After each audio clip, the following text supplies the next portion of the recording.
Okay, we call on floor Professor Stavros Stavrinidis.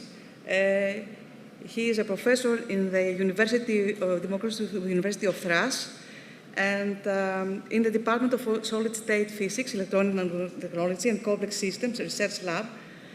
And he will talk about non-clear dynamics and complexities contribution to AI.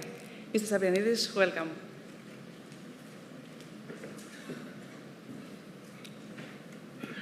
Thank you so much for the introduction. I am more than happy that I'm here among you, students from all over Balkans, interested in physics, enjoying physics, liking physics.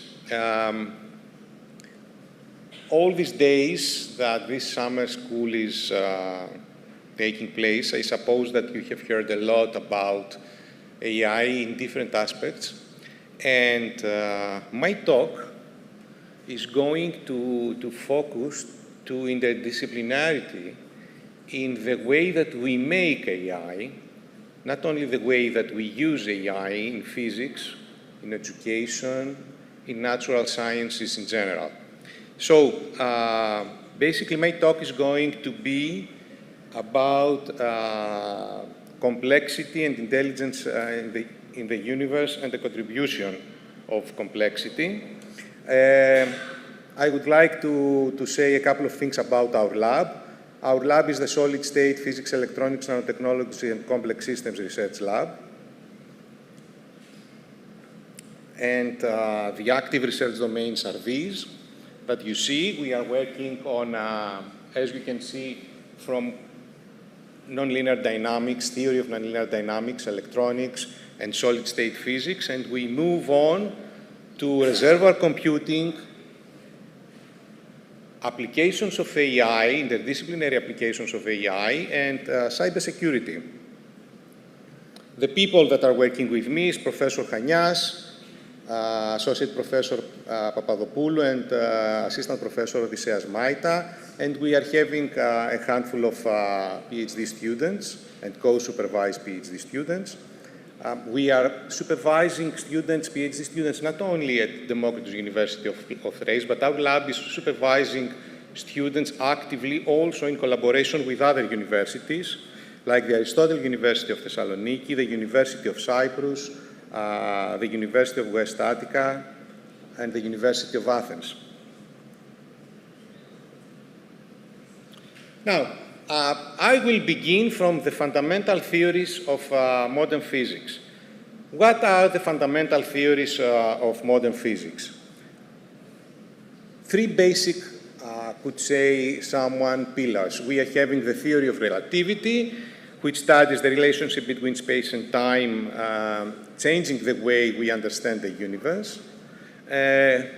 We are having quantum mechanics, another world, peculiar world, studies the principles of causality in the microcosm, and chaos theory, where I will focus today. It examines and studies the possibility of predictability in deterministic but complex systems.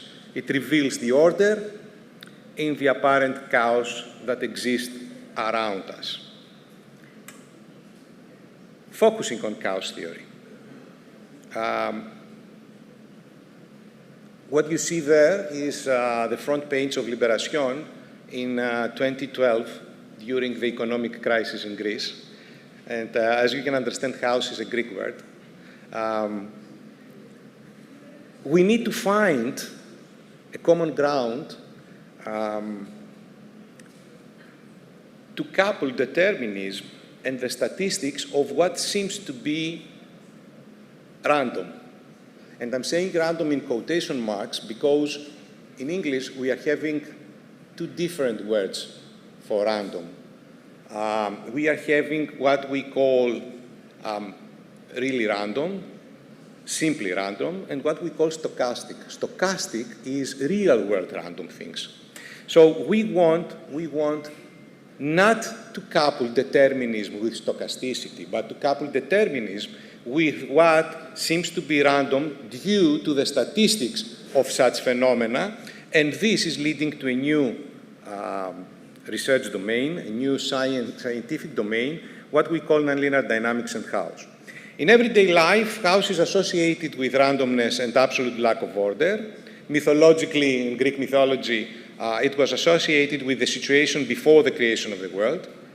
But in physics, mathematics, and engineering, I will add, chaos is associated with the concepts of determinism and complexity.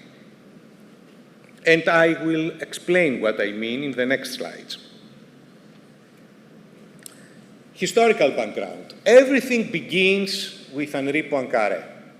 Henri Poincaré, he was the brother of Poincaré, the president of the French Republic in the beginning of the 20th century.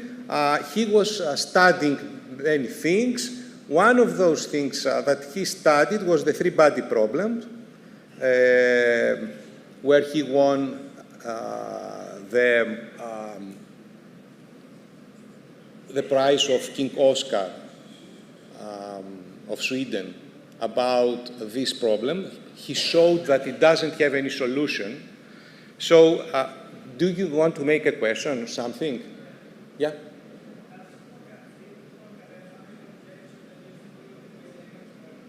I can't listen. Can you say it louder?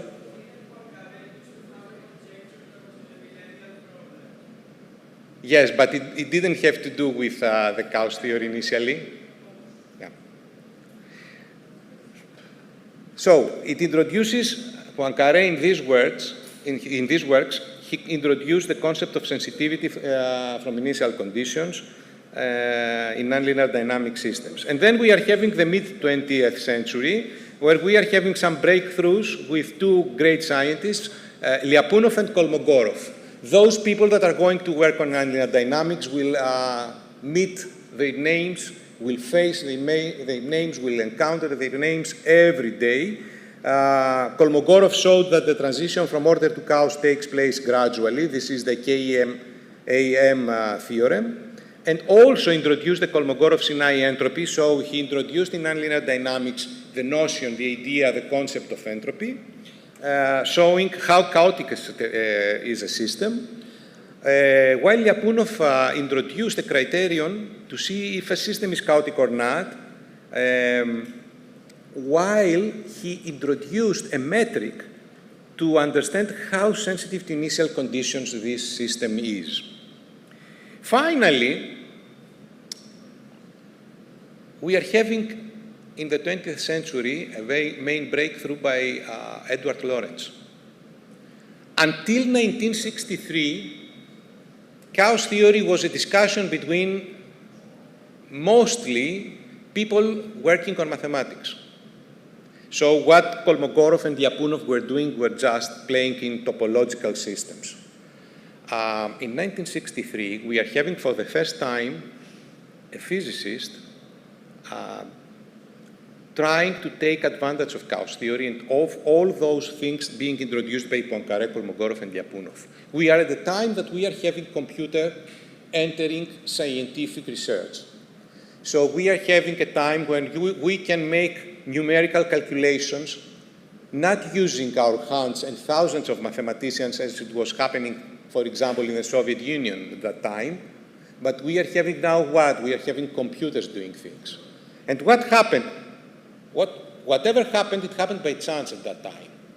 And what I mean by that, Lorenz was trying to calculate in a system of nonlinear differential equations describing flows, atmospherical flows, air flows. He was trying to make calculations. And because of a power break, the computer made a reset, and it began to make the calculations by changing a little bit the initial conditions by some decimal point, 7/6 decimal point.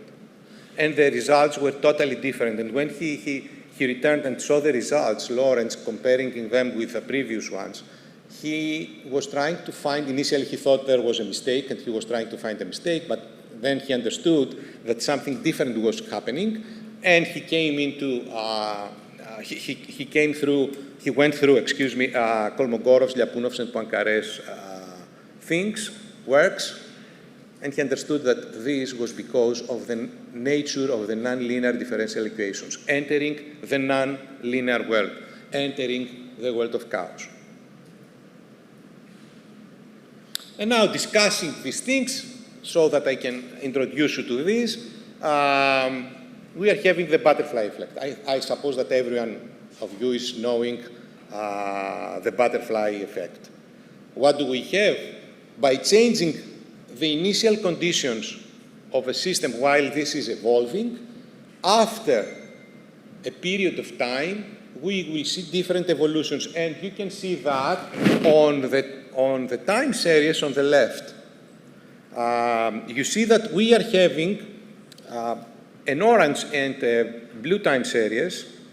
The blue time series is the original one, while the orange is the one that began its calculations by slightly different initial conditions. You see that up to one step they were coinciding. From that point and on, they had a totally different behavior. So tiny differences in the initial conditions lead to huge changes in the outcome, as I say on the slides, and this is the foundation of chaos, explaining why long-term prediction in many systems is impossible. The PAN, the game with not only the words but also the pictures, is the butterfly. Lorentz used the butterfly effect because, as you are going to see later on the Lorentz system, the one that he was trying to study, we are having an attractor, a straight attractor that looks like a butterfly. So he chose to make the pun by playing with the butterfly as an icon. Can the fluttering of a butterfly in Brazil cause a hurricane in Texas? That was the question that he used to begin his talk in 1992 to explain chaos theory. What we see in everyday life, phenomena like the butterfly effect, such butterfly effects we are encountering everywhere around us. And I cannot, talking now about historical things, I cannot escape Ilya Prigozhin.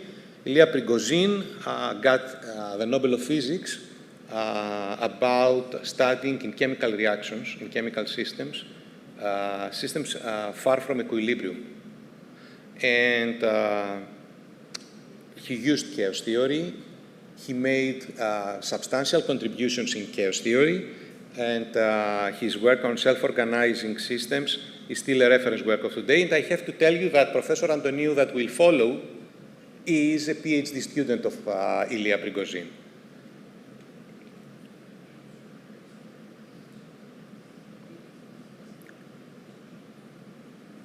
Excuse me. Yeah. What are the key features of a chaotic system? What a chaotic system should possess as a characteristic, as a property, as a feature, to be a chaotic one. So, first of all, I have to tell you that a chaotic system is a deterministic one. That means two things. One thing is that we can calculate it, we can represent it by equations, we can describe it, we can model it. This is very, very important. However, these kind of systems have the ability to produce, into quotation marks again, unpredictable results because of their sensitivity to the initial conditions. This is the second feature, sensitivity to initial conditions. By changing a little bit initial conditions or the parameters of the system, one of the parameters of the system, or more than one of the parameters of the system, we are having totally different outcomes, totally different results. And of course, aperiodicity. These systems, under specific circumstances, demonstrate aperiodic behavior. A behavior, Professor Antoniou, if he was here now, he would say not aperiodic exactly, but something that looks like aperiodic, with a periodicity that is very, very, very far away.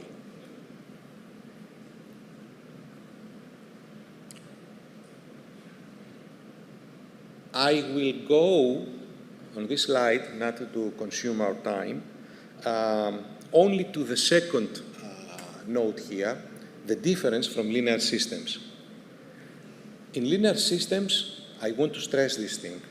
The changes are perfectly proportional and predictable. By doubling the input, we are having doubled the output.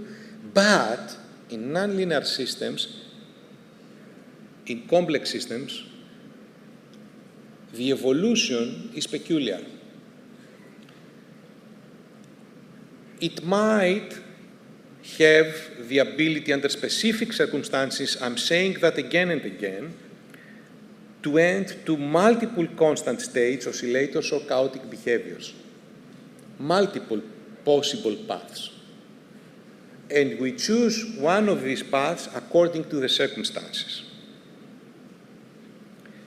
Chaotic behavior in nature is encountered in many domains. Weather phenomena, ecological systems, geological phenomena, one could say economic phenomena, social phenomena, nonlinear dynamics are everywhere around us. You know why? Because two main things around our lives, the nature and the society, are really nonlinear systems. And whenever we try to study them outside chaos theory, we just study approximations, linear approximations within specific restricted domains, whether these domains regard space or time.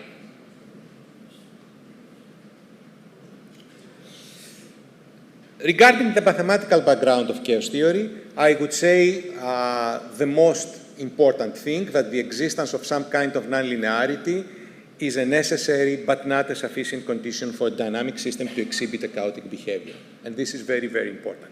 It doesn't mean that if you are having a chaotic system, that it will demonstrate a chaotic behavior. The nonlinearity, having a nonlinear system, does not mean that you are going to have a chaotic behavior for sure. Chaotic behavior emerges under specific circumstances. You see that I'm saying this thing again and again so that you can understand.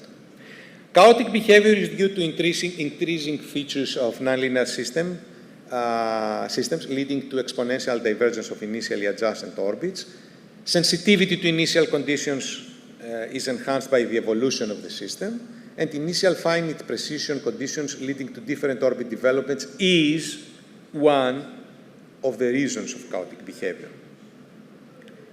What is not due to, for chaotic behavior, the presence of extraneous noise or accidental disturbances. This is not, in any case, the reason for chaotic behavior. Systems complexity or large number of variables. This is not the reason of having chaotic behavior. You can have chaotic behavior because you are either in systems with a small number of parameters. And any uncertainty introduced by quantum phenomena, this is not the reason for a chaotic behavior at all.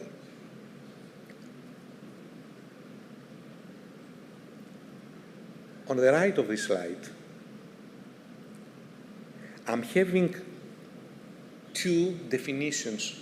It's not definitions, it's at this stage descriptions. The difference between complicated and complex, because we say that chaotic systems are complex. Do they need also to be complicated? Complicated means something that has a lot of details. This is a first approach description.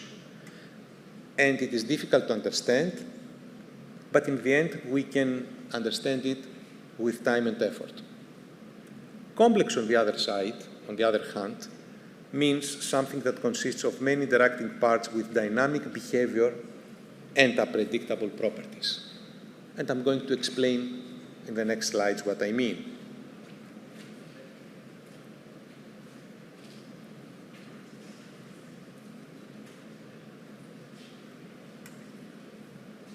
Look at those two pictures. On the left, we are having the engine of a car. On the right, we are having human body. The engine of a car is a complicated system, while the human body is a complex system. What do we mean we say by saying complicated? It is very, how to say that, elaborate to make it. A clock is a complicated thing. It has moving parts that need to work exactly, but its behavior, its operation is fully predictable and fully understandable. It's mechanical and static in this example that I'm presenting. The same goes for the engine of a car. You see how complicated it is. On the other side, on the right side, we are having the human body. The human body is an ecosystem that is complex. It has many interacting parts, that's what I mean, that influence, of course, each other in a nonlinear way. They are coupled in a nonlinear way. Meaning what? By changing a little the circumstances under which they operate, we are having a totally different behavior, okay? And they are dynamic, adaptable, and many, many times unpredictable. The behavior is emerging out of the interactions. This is something that cannot happen in an engine, for example, or in a clockwork.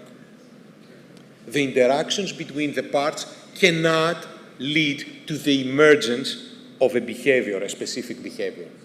That's the difference between complicated and complex.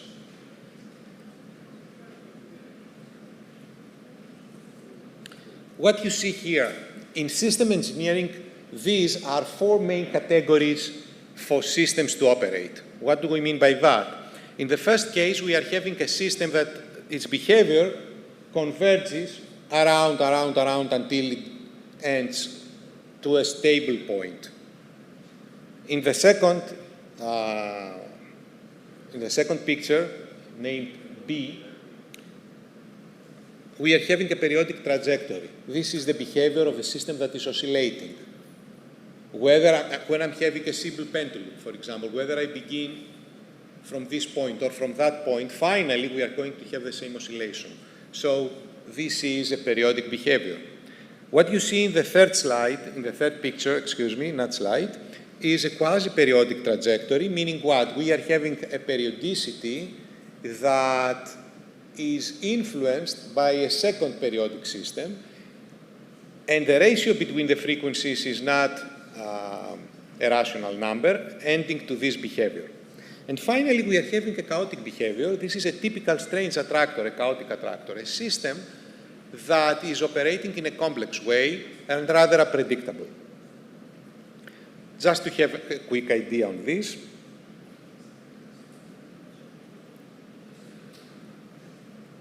and then the question is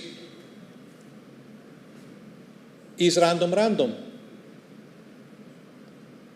This is a very, very nice question. How can we distinguish, for example, a chaotic time series from a stochastic one? A time series that is really random.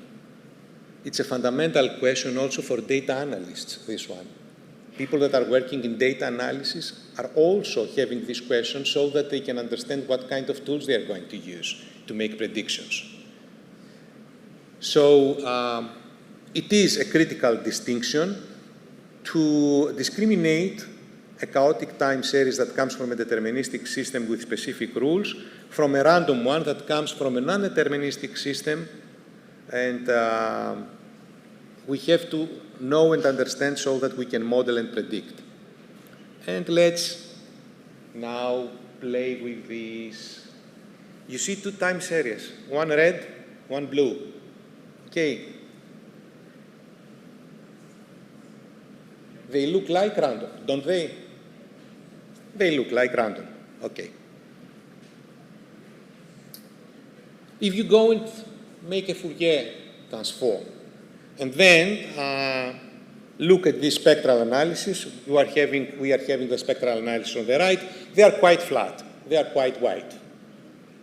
So the conclusion is that the spectral analysis alone is not enough to distinguish those 2 time series. 2 different time series coming from different mechanisms, coming from different systems, and they are having the same spectral analysis, the same spectrum. Making statistical analysis, making histograms. how many points we have around an area, a specific limit area of values. As we can see, more or less, we are having something that we can interpret so that we can find a clear distinction for this. So the question is, what of the four is happening? Are they both chaotic? Is the red chaotic and the blue random, stochastic? Is the blue chaotic and the red stochastic, or both of them stochastic? This is one question, and do you have any intuition about this? People from the audience? Yes? Both? Okay, we keep it. Look at this. The red is a deterministic chaotic system coming from a set of equations. This is a nonce map, while the second one is white noise.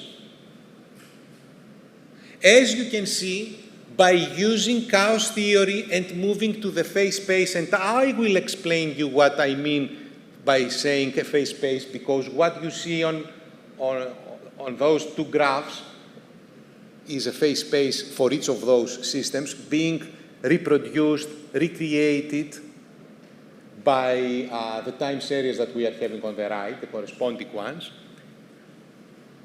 The one on top, the red one, is having a specific structure in the phase space, while the blue one does not have a specific structure in the phase space.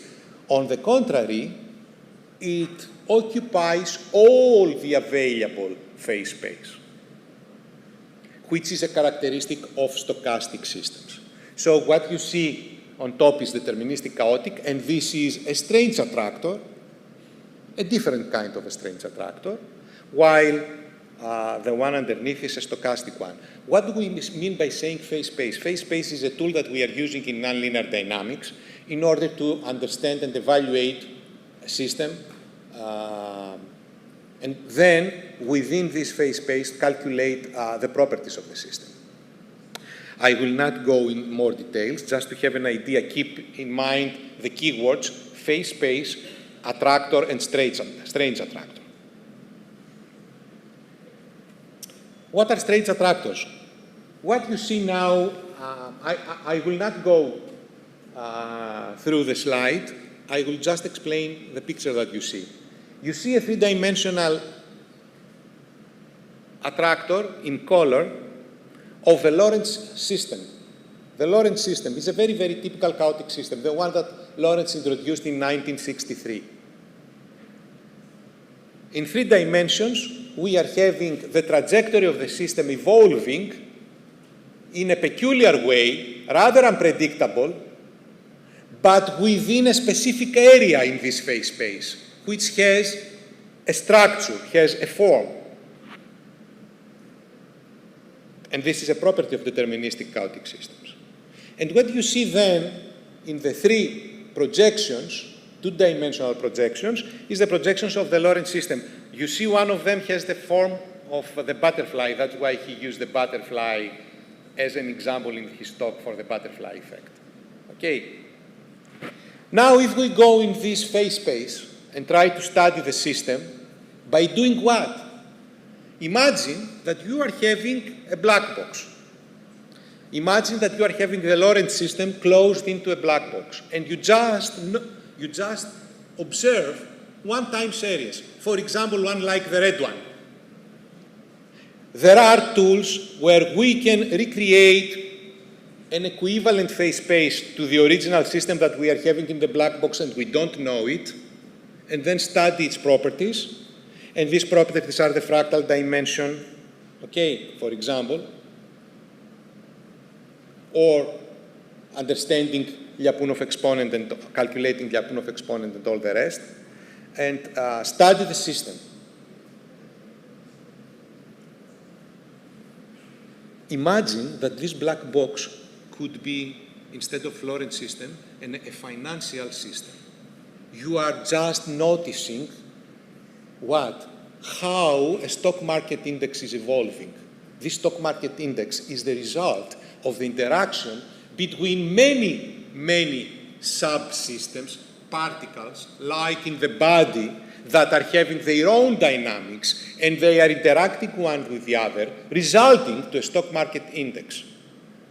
How can I predict this stock market index? How can I study this stock market index? I can use nonlinear dynamics the same way that we are using them when we are studying any chaotic system, and have prediction tools. But this is another discussion. I want you to get to know chaotic systems so that I can use them for AI. Very quickly, these are examples of mechanical systems, chaotic systems. And very quickly, I want you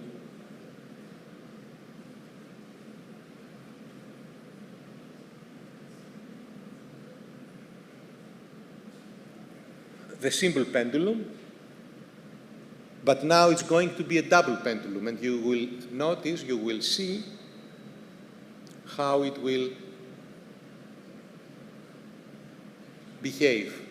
Imagine now that you are having an LED, a LED, at the end of this pendulum, and notice how this light is going to move around, like a strange attractor, like the face portrait of a strange attractor, the two-dimensional projection. You see how it behaves? Rather unpredictable. This is the complex behavior, and this is a complex system. Why is it a complex system? Because we are having two simple pendulums, one interacting with the other, exchanging energy. So this is a very, very simple example of what I'm saying. Okay, not to spend more time on this, although it is very, very nice. Let me go to the next. This is an example, Chua circuit. Chua is a very close friend of mine. This year is becoming 90. He's the one, he made huge contributions in physics. He introduced, and electronics also, he was the one that introduced the first chaotic circuit. He was the one that introduced the notion of memristor, which is the fourth elementary element next to inductor, resistor, and capacitor. And he was the one that introduced and described the cellular automata and the cellular nonlinear networks. Very, very important contributions. This is his circuit, as you can see. Very simple one. Students, undergraduate students, usually are making it in order to get in touch with chaotic behavior, and I will show you from this circuit only a typical behavior. Under specific circumstances, the behavior of the system is periodic, as you can see. The same circuit, by changing a little bit one resistor value, is becoming periodic, but now it's having a double period, a little bit different behavior. And by changing a little bit more this resistor value, you can get to a chaotic behavior, and this is a strange attractor on the bottom right, as you can see. So it's a system that is having very rich dynamics. It's very, very good to make someone, and easy to make it and study chaotic behavior. Lorentz attractor, the equations as you see how many variables do we have at this Lorentz system? Only three. Only three variables, and the system is behaving in a chaotic way. That means that the complex system does not need to be a complicated one. You can have simple systems being complex. What do we mean by saying being complex? We mean that we are having nonlinear relations, and these are going to be chaotic. And here we are having the logistic map, which is a system that has an equation with one variable only, and is used to describe ecological populations. For example, rabbits and foxes and this kind of stuff. And as we can see, it has a chaotic behavior. And this is a brief overview of chaotic signals from physiology, mechanics, electronics, geophysics, economy, on top right from medicine. And then now we are going to the other part of my talk. And finally, we are going to merge them quickly. Artificial intelligence. What is artificial intelligence? It refers to the ability of machines to simulate human intelligence performing complex tasks that traditionally required thinking, learning, and decision-making, being also capable of learning and adapting. So this is a definition of of artificial intelligence. I will go quickly through this because I suppose that you have heard many things about this. I want a little bit to say a couple of things here between intelligence, human intelligence, AGI, and artificial intelligence, AI. The human intelligence is generally defined as the ability to learn from the experience and adapt to new situations, for example. Also, we have the ability to understand complex concepts and patterns and use knowledge to manipulate the environment. On the other hand, artificial intelligence, look at this, is a technology that simulates human thought, and it is processed by machines. And while the key features for the human intelligence is the adaptability, self-awareness, emotional understanding, problem-solving, and creativity, on the other hand, in AI, at the moment where we now stand at, the key features are pattern recognition, data processing, optimization, automation, and statistical forecasting.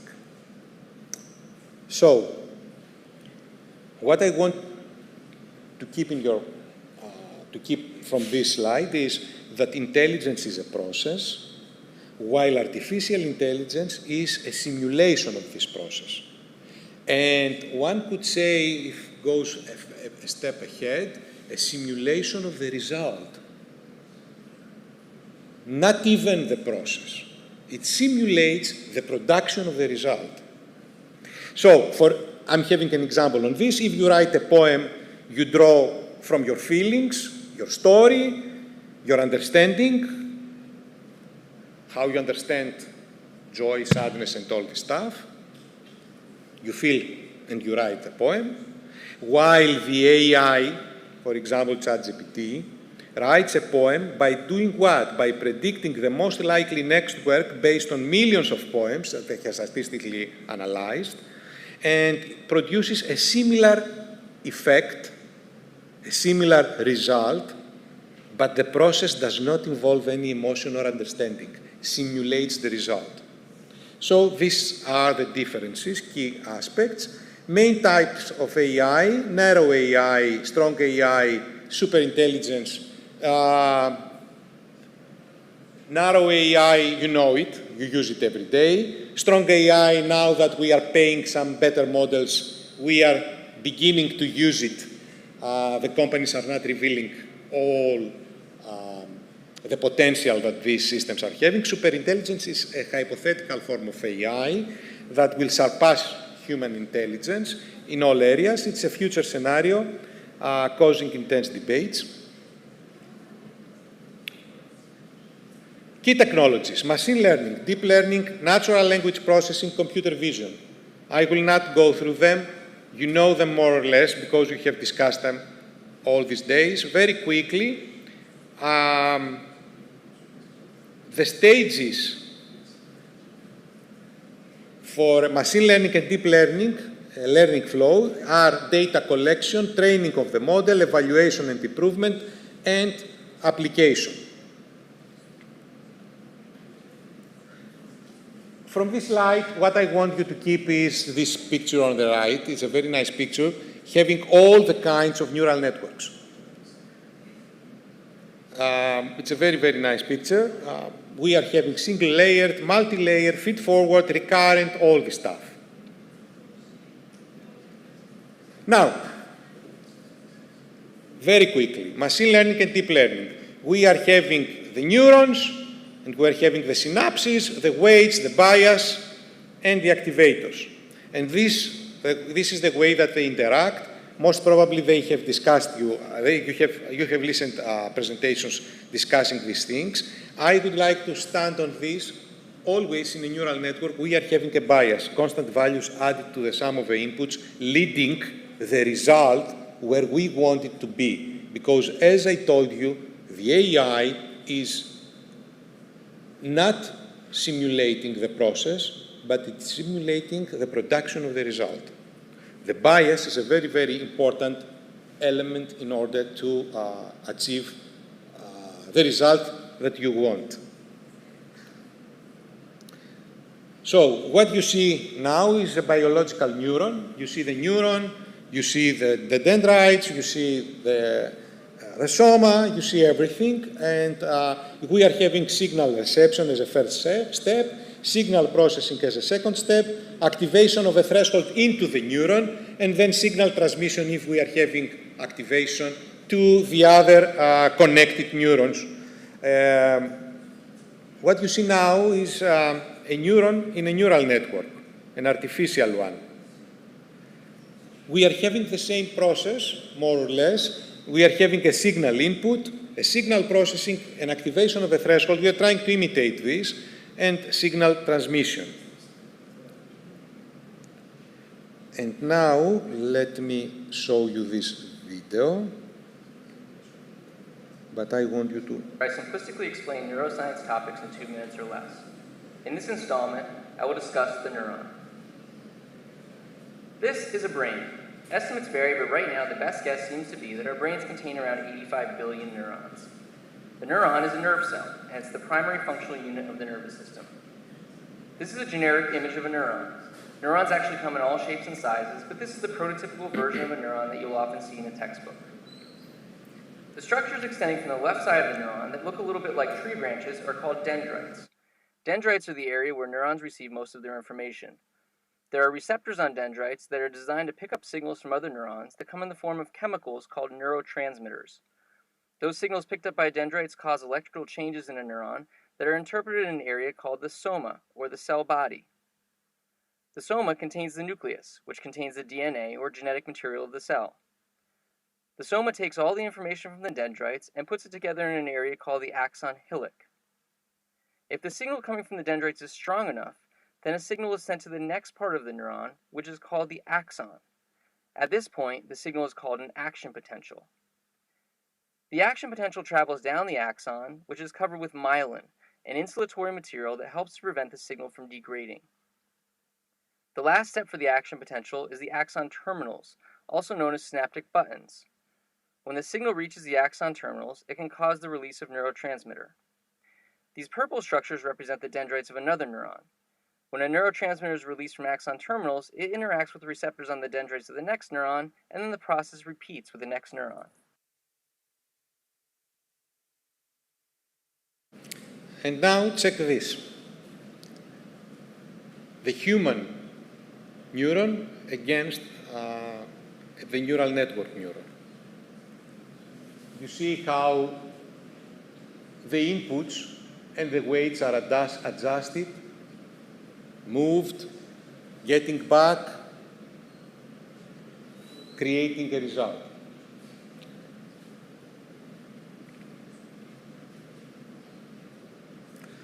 I'm leaving neural networks. I'm going to say a couple of words about LLMs.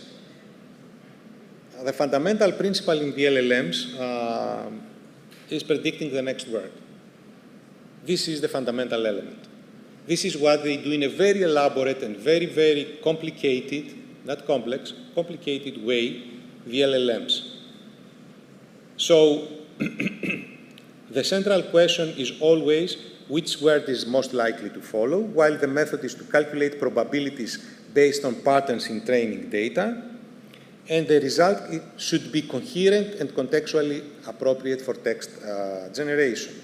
So every time you get from an LLM an answer, this is the result of millions of probability calculations done in milliseconds, performed in milliseconds, determining which words will best complete the pattern you started. So, how it works in practice. When you give the model a phrase like, the sun rises from the system quickly calculates the probabilities for each possible next word in the vocabulary, and it may determine, for example, east has a 99% chance, west a 0.5% chance, and thalassa has 0.5% chance. And then the model selects east as the most statistically next continuation. But imagine if you had a poet feeling something because he was standing in front of the sea he could say the sun rises from the sea, from thalassa, for example, because thalassa is also used in English, to make it more poetic. But what? The LLM would fail in this, will not produce the proper result. So we are having bulk data collection, education, and pattern recognition, and this pattern recognition is getting improved and optimized continuously. And now I'm going to where nonlinear dynamics are meeting what? Are meeting AI, and this is reservoir computing. Reservoirs is one of the last year's outbreaks in AI. It is very, very lightweight compared to neural networks. It works very well, both in pattern recognition and time series prediction. In time series prediction, it's breaking all the scores of neural networks. And it is a paradigm of unconventional computing, meaning what? A non-von Neumann architecture. As an overall, it works as a filter, not a function evaluator.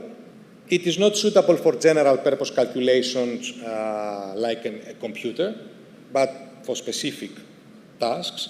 And it is suitable for special purposes. It has two levels of implementation, the mathematical implementation on a computer making simulations and calculations, and the implementation in real physical systems capable of performing the calculations of a model. Look, this is a great advantage.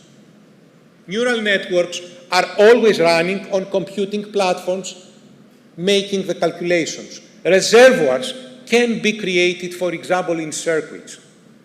So you are having the real physical system. The neural networks are simulating the behavior of a biological neuron, tries to simulate this behavior. The reservoir is not imitating, can have the ability to be implemented directly on a physical system. The models that we are having now, reservoirs at this moment, I'm mentioning only the most famous, is the echo-state network, the liquid state machine, and the backpropagation decorrelation learning tool. We are having also other implementations, either exotic or quantum, and computer simulations of nonlinear systems also.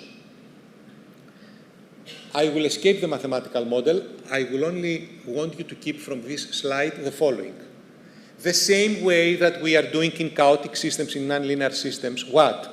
We are noticing a time series, and in order to study the system, we go and we study the system in a higher dimension, which is made into a phase space. The same way we do with a reservoir computer.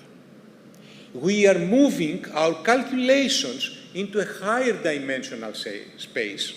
And there, we try to make the predictions that we want. And this is the advantage of reservoir computing, making it hugely faster than neural networks. So I'm escaping the mathematics. This is the basic model. What do we have? We have a bunch of nodes. No structure, like in neural networks, layers and this kind of stuff. Just nodes.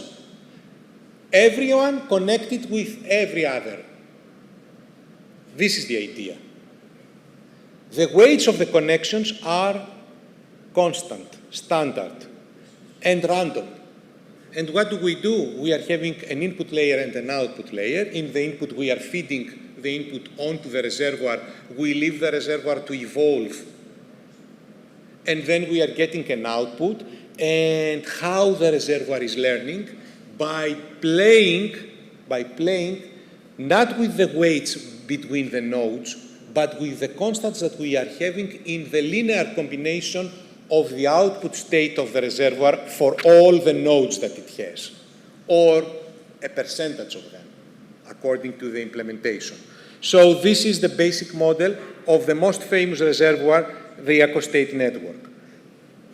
The internal variables of the dynamic system provide a nonlinear representation of the entrance to a high-dimensional space, of the input to a high-dimensional space. Randomly selected values of the internal coupling weights are initially distributed within the reservoir layer. Imagine that each one of those nodes could be a nonlinear system. For example, each one of those nodes could be a Chua system. Each one of those nodes could be a Lorentz system. Or it could be something simpler. Why it works? Very quickly. Two basic mathematical properties, universality and approximation. Another property, separability, to have the ability to separate states. You see that what we do is, by having this bunch of nodes being connected, processing, changing their state according to the input, producing every time an output, literally gets us into a higher dimensional space, allowing us to make calculations. This is the idea. And the mathematical foundation for reservoir computing so that it can work is the Stone-Weierstrass approximation theorem, which is very, very important. I'm also getting out of this. No more details are needed. These are reservoirs, example of reservoirs that are made of memristors. We are having reservoirs that are made of memristors at the moment. We are also having reservoirs that are imitating memristors in optoelectronics. So what we are having rings of optoelectronic oscillators, and they are replacing somehow a reservoir, and they are having very, very nice results. And I want to tell you that a simple reservoir that we have created, not on an FPGA, not on an electronic circuit, not on a real physical system, but on a Raspberry Pi that we had on top of a drone, we were having in real time prediction of trajectories.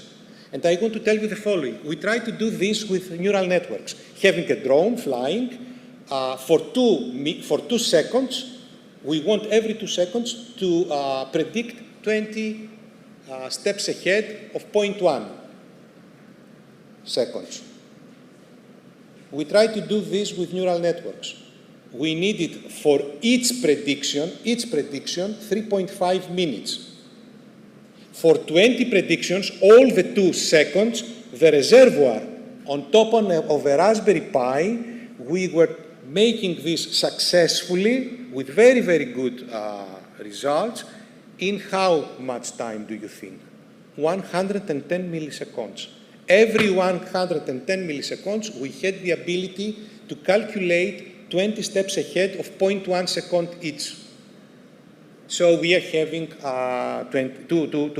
seconds, in fact. So you see the superiority of reservoir in specific tasks. Imagine now that we were making this reservoir on top of a circuit directly, not on top of a calculating platform. Then the calculations would have been quicker. So this is the contribution of nonlinear dynamics into the AI. I want very quickly to pass through this. What is this? This is a reservoir, a bunch of electrostatic charges, positive and negatives.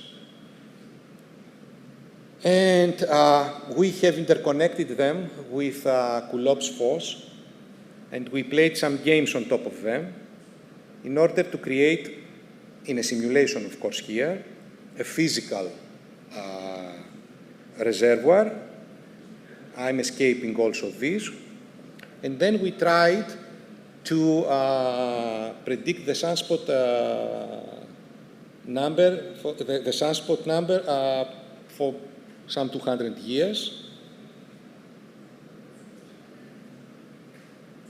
Oh, it doesn't appear well.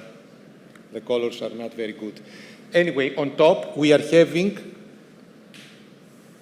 a 700 node reservoir. The prediction was not very, very good. With a 4,000 nodes reservoir, the prediction was wonderful. A chaotic time series that was really predicted. And what is this? This is just a bunch of electrostatic charges. Imagine that plasma, that is 80% of the universe, is, again, a bunch of charges. Of course, there we are not having only the electrostatic interaction, we are having also the magnetic interaction. And you see here that such a bunch of nodes, of charges, could process information. And then the philosophical question is, what is intelligence in the universe, and in what extent the universe is processing information? These are very, very nice questions. Getting to the end, because we began late, but I managed to be only 5 minutes late. Properties of reservoirs: separability, echo state, fading memory, and approximations. Reservoirs, remember, keep in your mind, is what is always a bunch of nonlinear nodes interconnected in a random way, capable of making predictions, making forecasting, also making more complex tasks like pattern recognition and so on. I will go to the open questions nowadays. Can reservoirs be stronger than Turing machines? Is there a generalized framework for integrating reservoir computing into current technologies? How is intelligence in the universe related to some kinds of reservoir computing? These are open questions. Takeaway message: embrace AI with curiosity and caution. Thank you so much for being here, listening to me. Thank you for the invitation.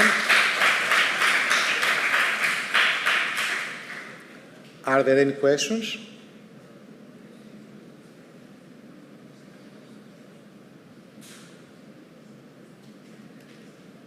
So we thank you. Thank you. Thank you so much.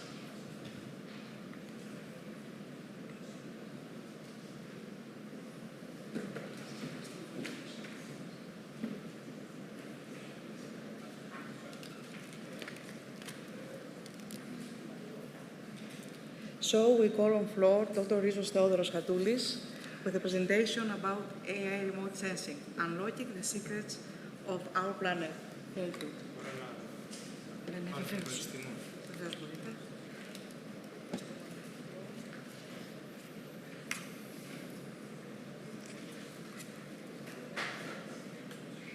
Θα έρθει ο κύριος μάλλον, δεν τρέχει οπότε σπίτι.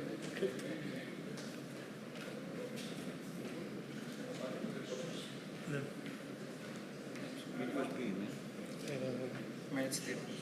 Ναι, έχει.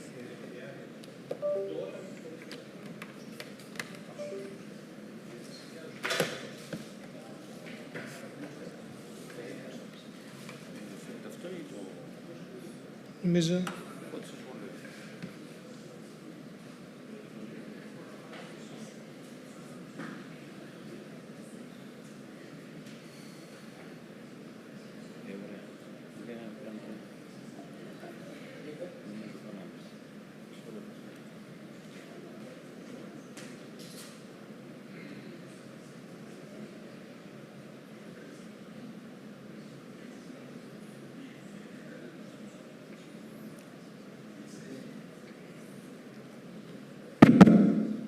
Hi everyone, my name is Rizos Theodoros Chatoulis.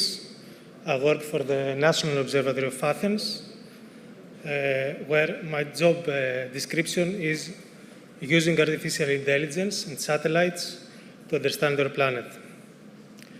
I understand I've been in your position, trying to make it through the last session of a 5-day workshop.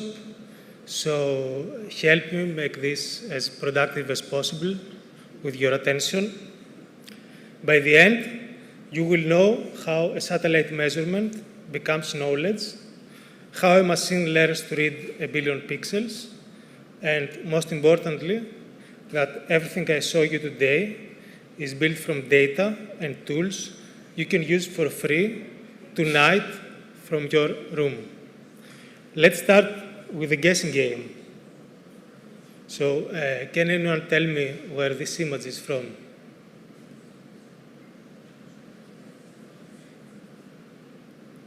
Okay, I understand it may be a little difficult. It's from Cape Sideros in Crete, as seen by Pleiades, which is a French very high-resolution satellite. If you zoom in, you can even count the number of boats in the port. Anyone about this region here? Is this area here recognizable? This is Belasica Mountain Range, the point where Greece and Bulgaria meet. Some of you may live an hour from here. Also, this is Athens and the Aegean, but something may seem a little off here, because this image was taken by Sentinel-1, which is a radar. No sunlight is involved at all.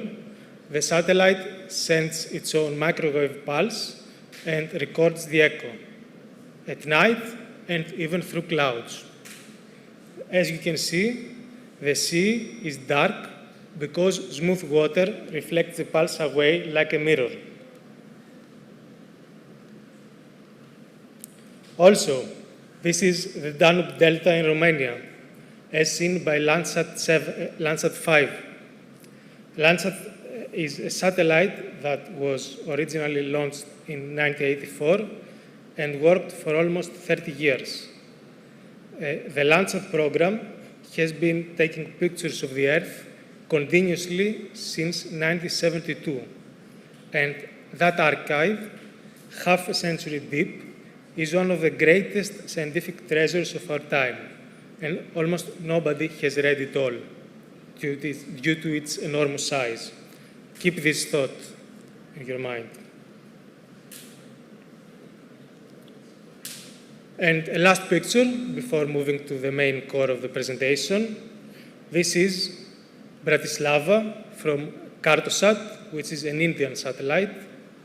So far, we've seen 5 images from 5 different countries, from 5 different satellites: European, French, Indian, optical imagery, radar, old and new.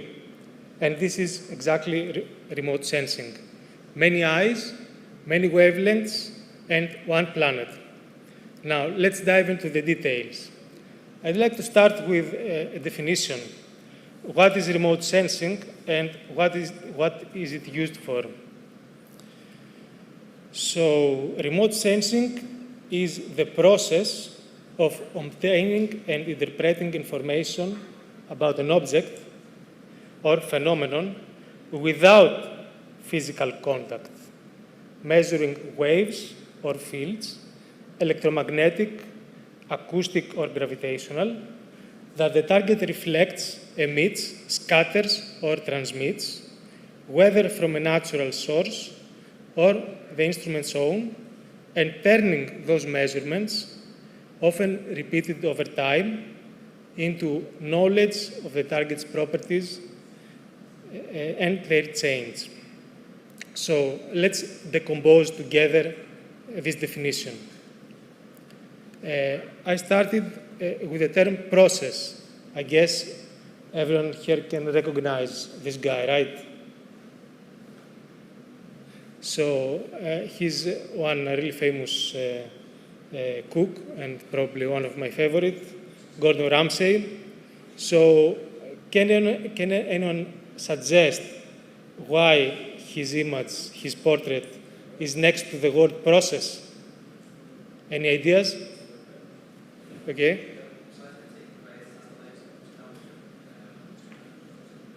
I'm not sure I can hear you.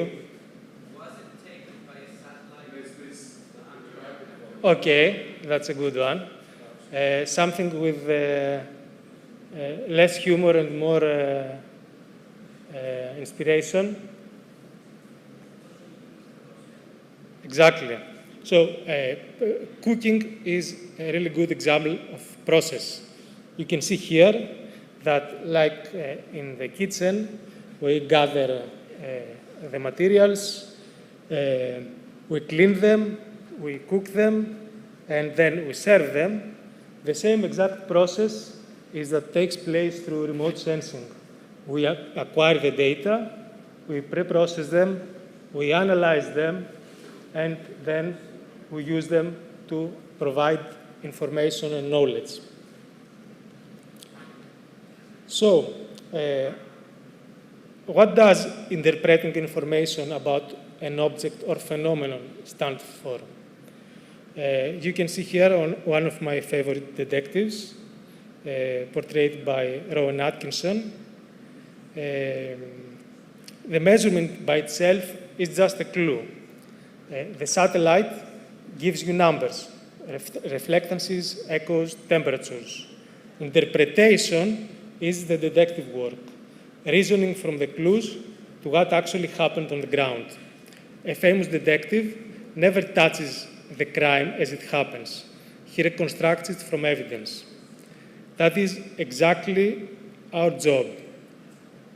And it's why the word interpreting has to be inside the definition. So this is an example of interpreting satellite imagery.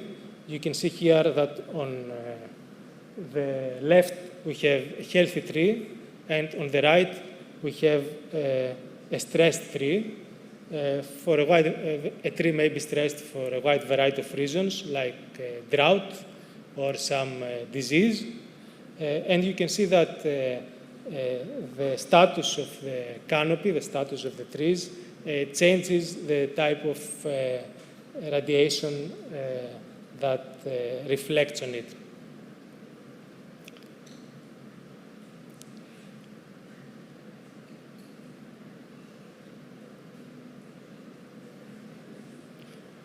I would really appreciate it if those who want to look at their phones could do it outside.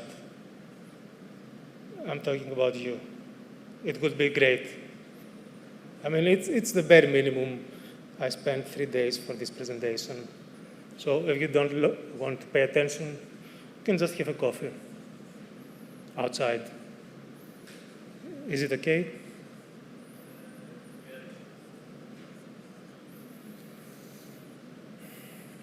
So, let's go to the term without physical contact. I don't know if any one of you have watched The Odyssey, but the name of Ulysses' son, Telemachus, has the term tele in it. He was named like this because his name means far from battle, far from where his father was fighting.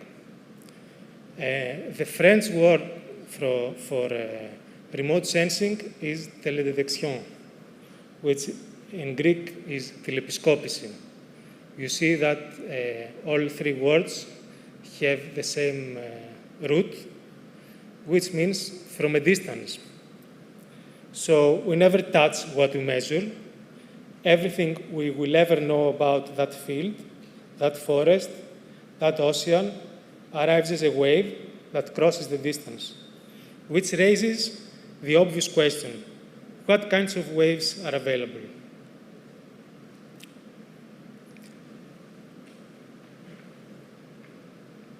So, sorry for this. Okay. As you can see here, we have different distances with different equipment. So we got lab camera that takes measurements from really close. We've got ground stations from further away. We've got drones, aircrafts, polar orbit satellites, and geostationary satellites. Each of these instances have different characteristics, but all of them do not require physical contacts to make measurements. And also the definition includes the verbs reflects, emits, scatters, or transmits. I'm sure you're all familiar with these processes. It's elementary physics. So remote sensing makes use of these 4 mechanisms of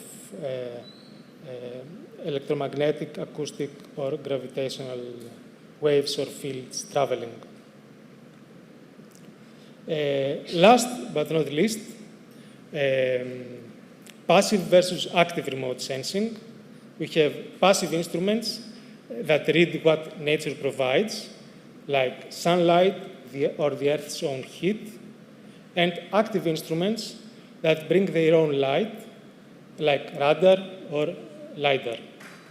And there is an ancient Greek version for that distinction.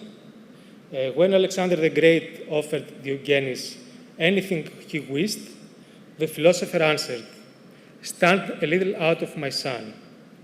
Passive sensing is like Diogenes. It needs sun, and anything in the way, a Greek king or a cloud, ruins the measurement.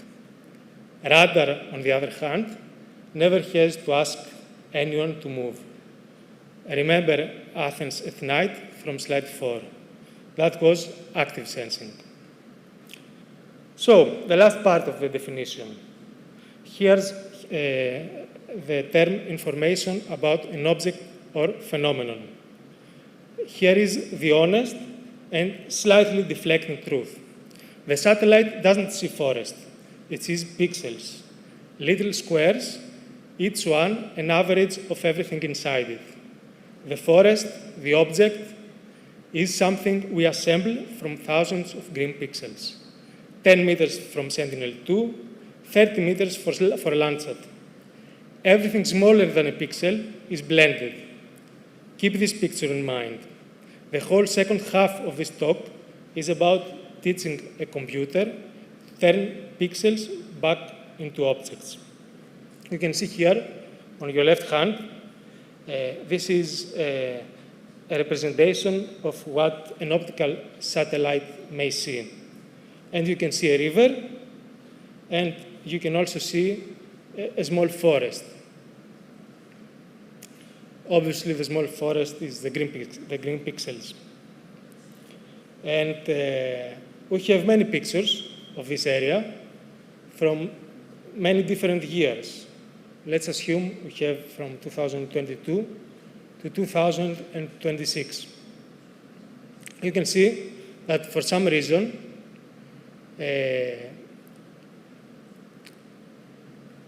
repeated measurements tell us that the forest has started getting stressed.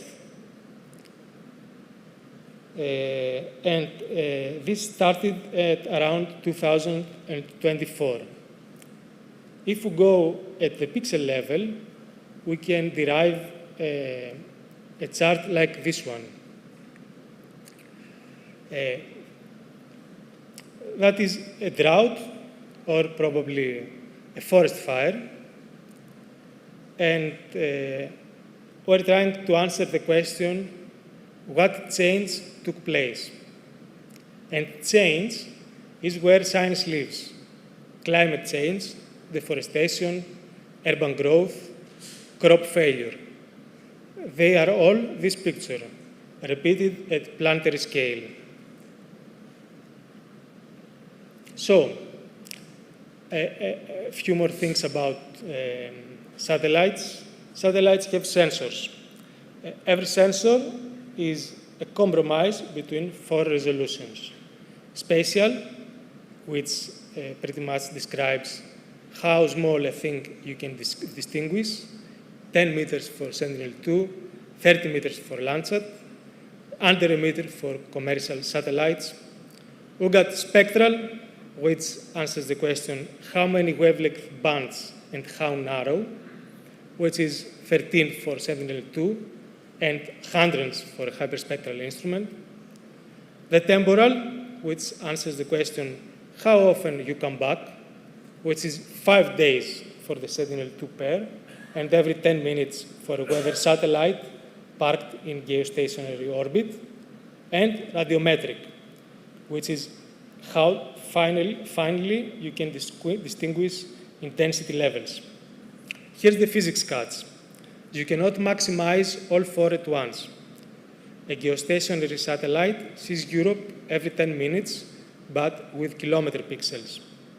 Pleiades, the satellite we saw in the beginning, sees Europe every 10 minutes, sees a boat, but visits rarely. So every mission has a trade-off, and it's in our hands to decide which mission is the ideal for which application. And this is where AI comes in. Remote sensing, as you said before, is a process. We can describe this process as 4 steps. And I promise that this pipeline will soon look familiar to all of you. Step 1, acquisition. The sensor records raw numbers. Step 2, preprocessing, calibration, atmospheric correction, cloud masking. Step 3, analysis, producing indices, classification, detection, time series. And step 4, information, which can be a map, a forecast, an alert someone can act on. So think of cooking. Gather ingredients, clean and chop, cook and serve. And this is exactly in the 3rd step that AI becomes really useful. So let's try to define AI and understand how it can be useful for remote sensing. The idea of AI is older than the computers that run it, and it was stolen from biology. Your brain is a network of about 86 billion neurons. When you learn, you don't grow new hardware. Connections between neurons that fire together get stronger, and unused ones fade. In 1943, Maculo and Pitts asked the question, what if we build a mathematical cartoon of that? A node that adds up its inputs and fires if the sum is big enough. Connect thousands of them, let the connection strengthen based on experience, and the network learns. Everything in the news today is this cartoon, scaled up enormously. And this is what gave Hopfield and Headon the Nobel Prize in Physics in 2024. The tools I show you today belong to this field. So here is the paradigm shift. The old way, we used to write rules with nested ifs and fors. An example from remote sensing. If near infrared is high and red is low, we probably have vegetation. This is the main idea behind the NDVI index. If all bands are low, call it water. This approach works until it doesn't. Shadows, clouds, dry season, a new region, and the rules crumble because someone had to know the rule in advance. So the new way AI brought is that we don't write rules. We show the machine thousands of pixels with the correct answer attached and let it find the boundaries itself. Boundaries nobody could have written down. But there is a trade-off. Examples instead of experts. And note carefully, both columns are artificial intelligence. The first era of AI wrote the rules, like chess programs, expert systems. The current era learns them. Rules in, answers out, versus examples in, rules out. Same goal, opposite direction. In general, a machine can learn in 3 different ways. We have the supervised learning, unsupervised learning, and reinforcement learning. Supervised learning, flashcards with the answer on the back. This pixel is water, this one is forest, thousands of times until it generalizes. That's how my work and the maps I'll show you later are made. Unsupervised learning, nobody gives the answers. The machine sorts things into piles that belong together, like organizing your music library by vibe. And reinforcement learning is a totally different category that learns from consequences. And some basic definitions so that we get things right. It's important to understand that definitions matter, and getting our vocabulary straight is quite important. Artificial intelligence is the big circle around everything. Any machine doing something that would need intelligence from a person belongs to artificial intelligence. Machine learning is inside it, the machines that learn from data instead of following written rules.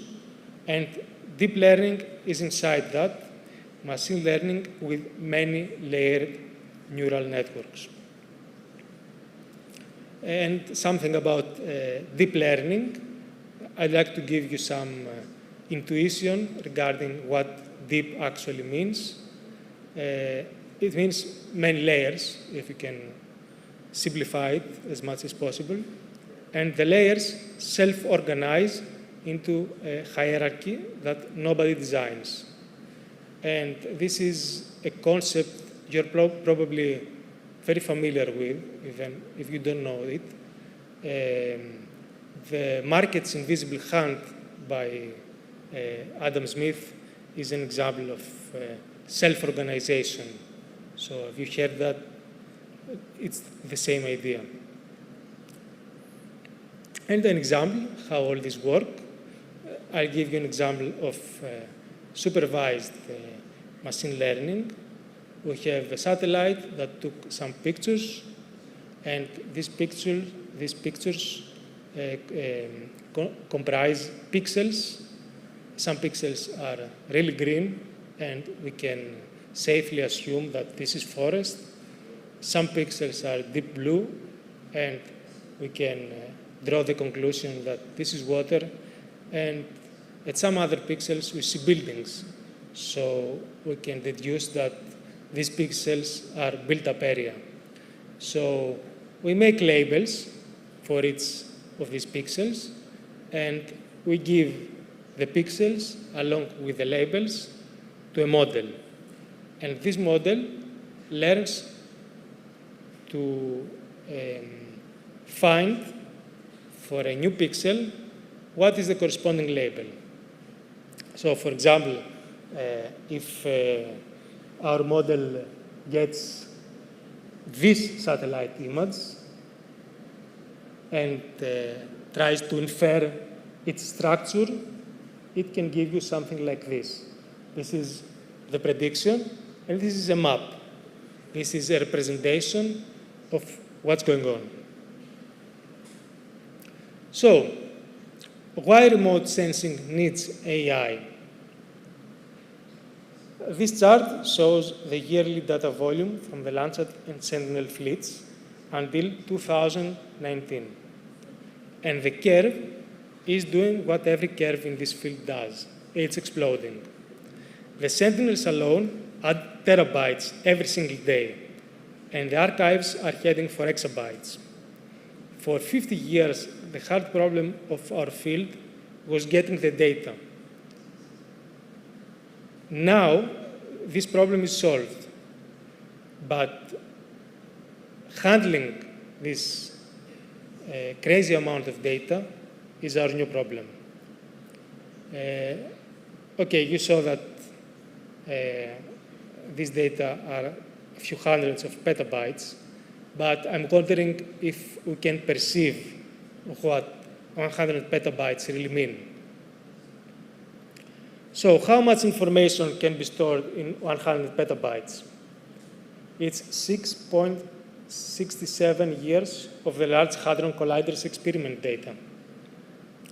Also, it's 26.6 billion human genomes worth of sequence information. We can compare it to the population of Earth. It's also 40 human brains worth of memory storage. Does anyone know where this image is from? You're too young. Okay. Yeah, okay. Yeah. The first. Also, 100 petabytes is equivalent to 16,000 years of data transmissions from the Hubble Space Telescope. It's also around 200,000 years of continuously playing MP3 encoded music.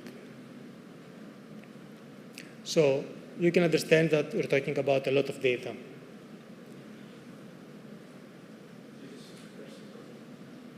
Excuse me? Which one? No. It's just an example. It's an arbitrary number I chose so that we can understand what petabytes mean in this scale. So the 100 does not represent a specific quantity. It's just an example to show you what one petabyte means.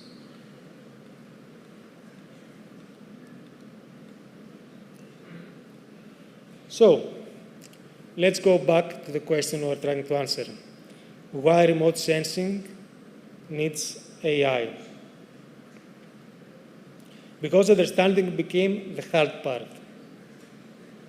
An expert can carefully interpret a few square kilometers per day. The archive we already have from satellite data is almost 50 years long for some missions. And for example, when it comes to Landsat, no human has fully read this archive.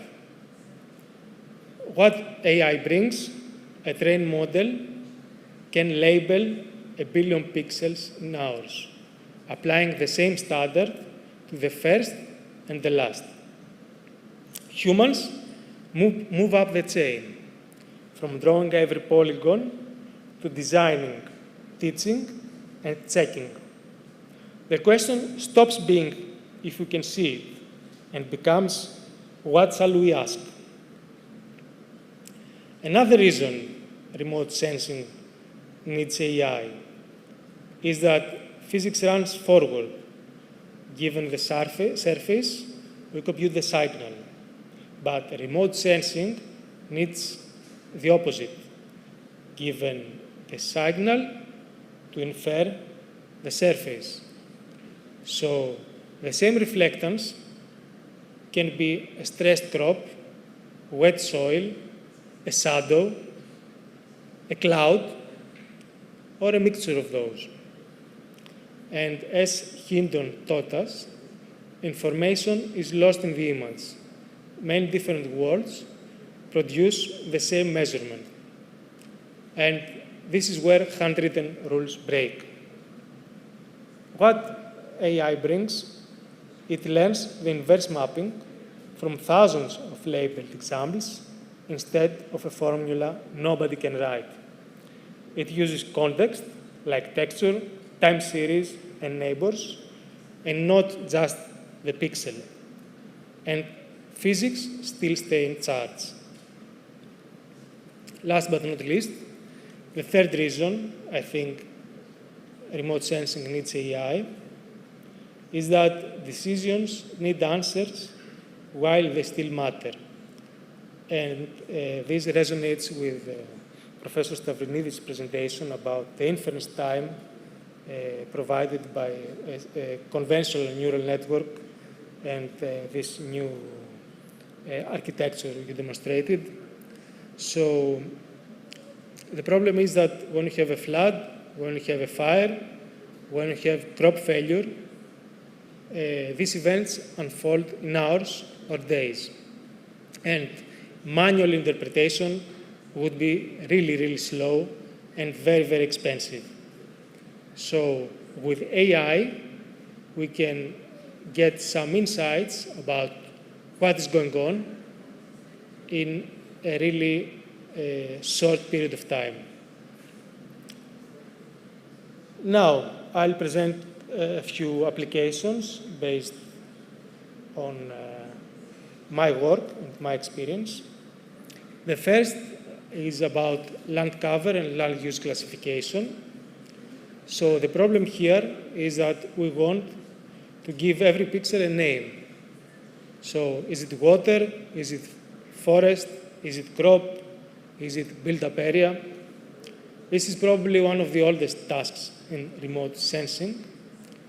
And the main idea here is that we're trying to learn the spectral and textural signature of each class from labeled pixels, and to use various machine learning approaches like random forest, extremely randomized trees, or convolutional neural networks.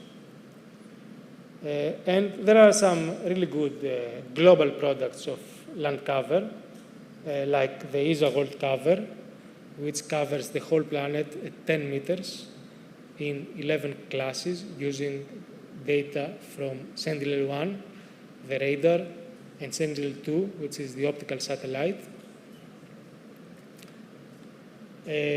But the thing is that we're also trying to generate regional maps. This is Mogadishu, the old city, the harbor. It's the capital of Somalia. Somalia is a country of 18 million people that most of the world only hears about in crisis headlines. But if you take a closer look at this picture, you can see that it has ordinary life, fishing, trade, agriculture, and for all of it, food security, drought response, and planning are essential. So we would like to have a land cover map for Somalia. And the question is, aren't the global products enough? So first of all, before answering this, let's answer another question. Why a regional map of Somalia does not exist? First of all, there are a lot of clouds in the area. So clouds make it difficult for optical satellites, which are the more widespread, to give a good answer to the land cover mapping problem. Also, the majority of the area in Somalia is classified as drylands, and dryland surfaces look alike.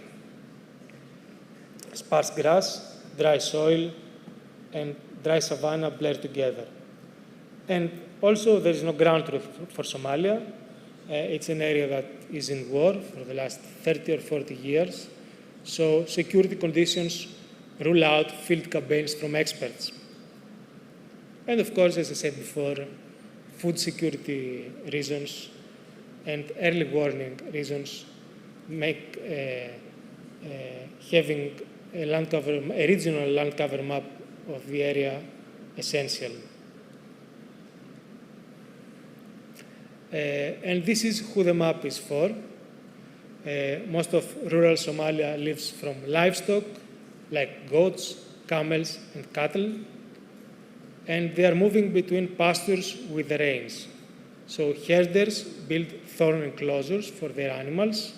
From space, these enclosures are actually visible, and we taught a model to detect them automatically. Conflict is also a part of every day in Somalia. We have 3 decades of insecurity, which have reshaped the landscape, irrigation canals silted up and fields abandoned, displaced families concentrating around towns that swell into the bushland, woodland cut into charcoal to survive, grazing presses into whatever ground is safe to reach. Land cover here is not a backdrop to the crisis, it is a record of it. And mapping it is one of the few ways to see what 30 years have done. One more consequence, no one can drive out to check, so every piece of evidence in this work had to come from space. And the question I promised you before, don't we already have global maps? Yes, we do. But even though they are magnificent and we can use them in many applications, they are made for the globe, not for Somalia. Their accuracy is a global average. It's dominated by easy classes, and almost no validation points fall in Somalia. So local accuracy is assumed, it's not measured. They're trained with few or no examples from the Horn of Africa, and models tuned elsewhere transfer poorly to drylands. One concrete example, in the bushland between the Juba and the Sabelle rivers, a global map paints nearly everything as grassland. But the imagery clearly shows open woodland, 15 to 30% tree cover. So this is a big difference. So what our model sees and how it generates the map. Remember, the satellite never sends a forest pixel. It sends numbers. The art is choosing which numbers describe the land, and my model sees 132 of them per pixel. From Sentinel-1 radar, which sees through the clouds, and from optical imagery when the sky opens, reflectance in the visible and infrared bands. So 132 numbers, then a hierarchy of learned yes or no questions, like is it water, is it vegetated, is it cultivated, or how woody? It's answered by a committee of decision trees trained on polygons which I drew and I checked by hand against 3-meter imagery. This is the final output.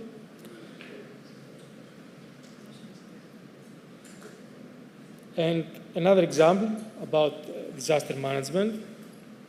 So when a flood or a fire strikes, the main question is where and how bad within hours. And speed is the whole point. So a flood map 3 weeks late is just a historical document. What our models do, flood extent from radar within hours of a pass, cloud or no cloud, day or night, burnt area and building damage after earthquakes, and change detection.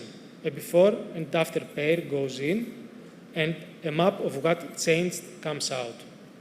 The Copernicus Emergency Management Service does this operationally, activated hundreds of times, and one of them was the recent Storm Daniel in Thessaly, which many of you will remember.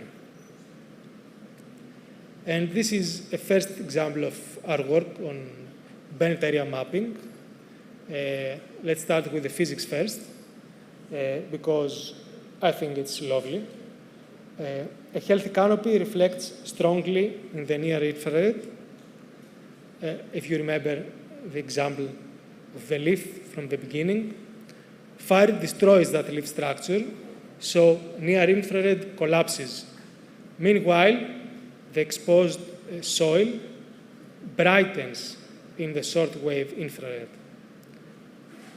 That's the classical method, and where the ML earns its keep is separating through burn scars from everything that mimics them. A second example from a fire event in Greece. I think it's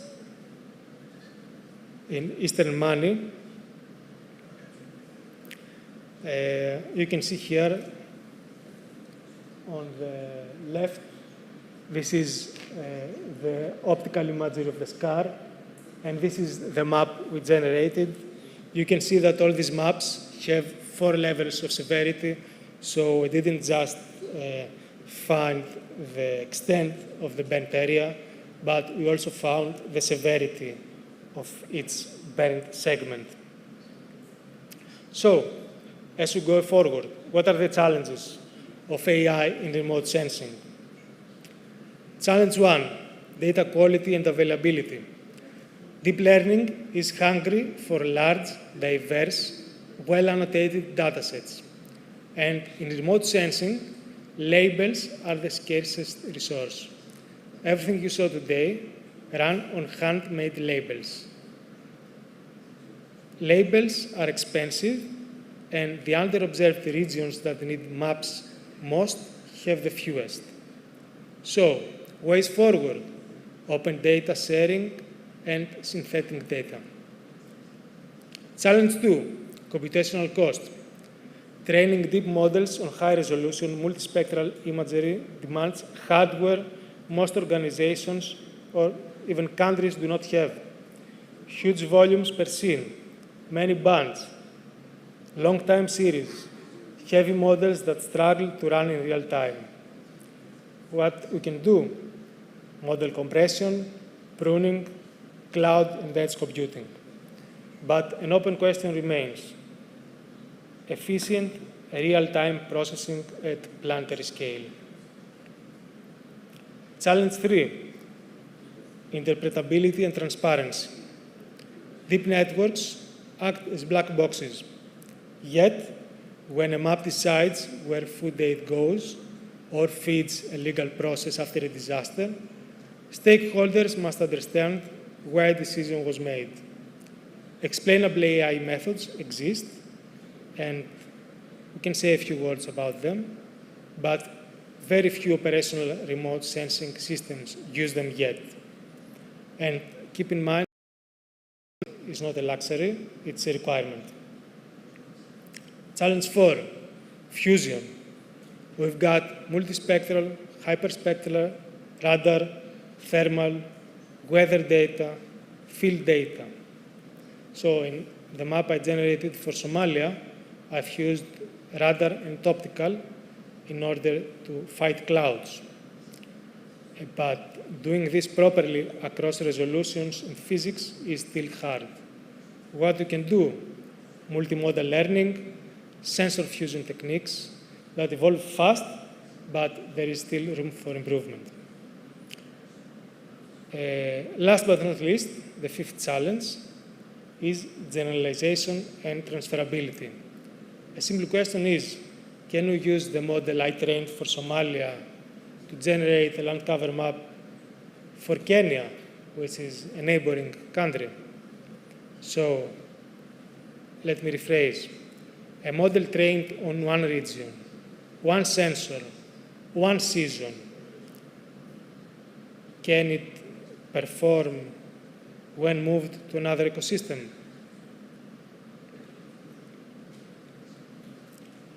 And let's say a few things about the future of AI and remote sensing. The first thing is foundation models. So a foundation model is a model that is trained on the whole planet without labels and then adapted to any task with a handful of examples. And this is something like the language of Earth learned once. This is the only equation I decided to include in today's presentation. It's a really elegant one, and originally I wanted to avoid equations at all costs, but I think this conveys the main idea of foundational models in a really elegant way.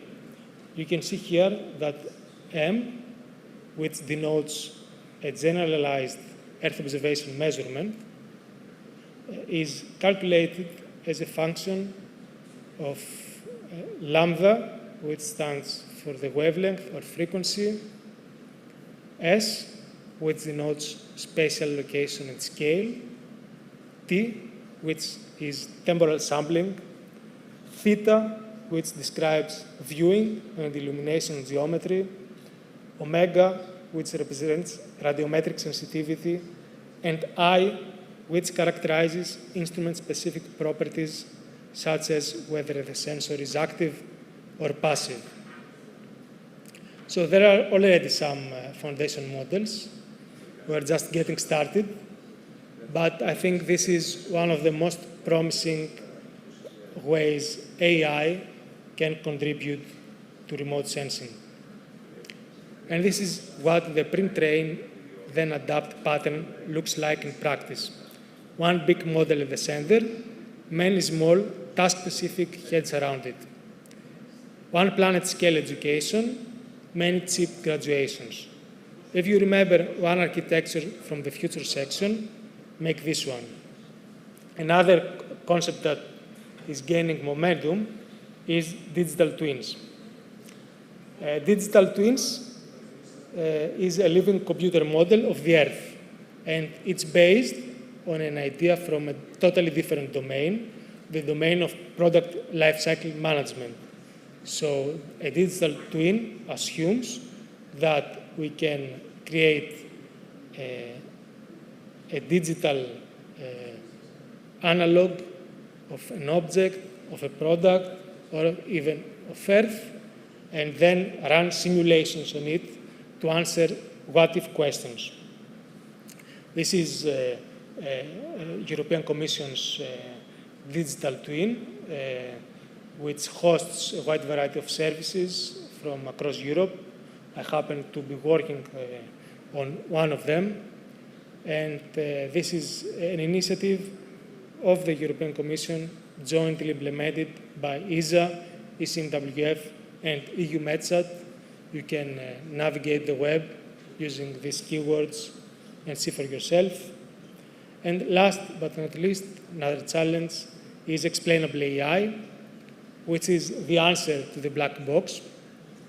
You know, sometimes a prediction is not enough. When a map decides where it goes, we must know why the model said what it said. So the toolkit is silencing maps that show which pixels and bands drove a decision. Future important scores are certain metrics where the model admits where it is unsure. And the quiet virtue of simpler models like decision trees and random forests, like the ones I employed for Somalia, are transparent by design. But the deeper a model gets, explainability becomes more difficult. Last but not least, another future direction is edge computing, which is probably the answer to data flood and the speed problem at once. So the idea is that we could, instead of downloading every image and analyzing it on the ground, run the model on the satellite and set down only the answer. So there is some work going on at that front. And the last one is federated learning, which tries to answer the data sharing deadlock. And this is one you could also look into it. I can give you an example. On the left, we've got centralized learning. So let's assume we have 3 countries, Greece, Bulgaria, and Serbia, that are trying to train a common model to solve a remote sensing problem. One approach would be to have a common server and upload their data on this common server, but this would raise data confidentiality issues. So federated learning supports a distributed training where there is a main model and then each user, each country in our example, retrains this model using their own data on their premises, so no one else gets this data. AI is everywhere. But after this hour, I hope that the joke lands a bit differently. I don't think AI is magic, and I don't think it's a threat. Behind every AI headline in our field, there is someone drawing polygons, someone fine-tuning parameters, someone handling validation, and a model that is only as good as our data. And what I want you to keep from this presentation is that the possibilities opening ahead of you are enormous, and you should combine your physics studies with this, because this is the future. Thank you very much, and of course, if you have any questions, feel free to ask.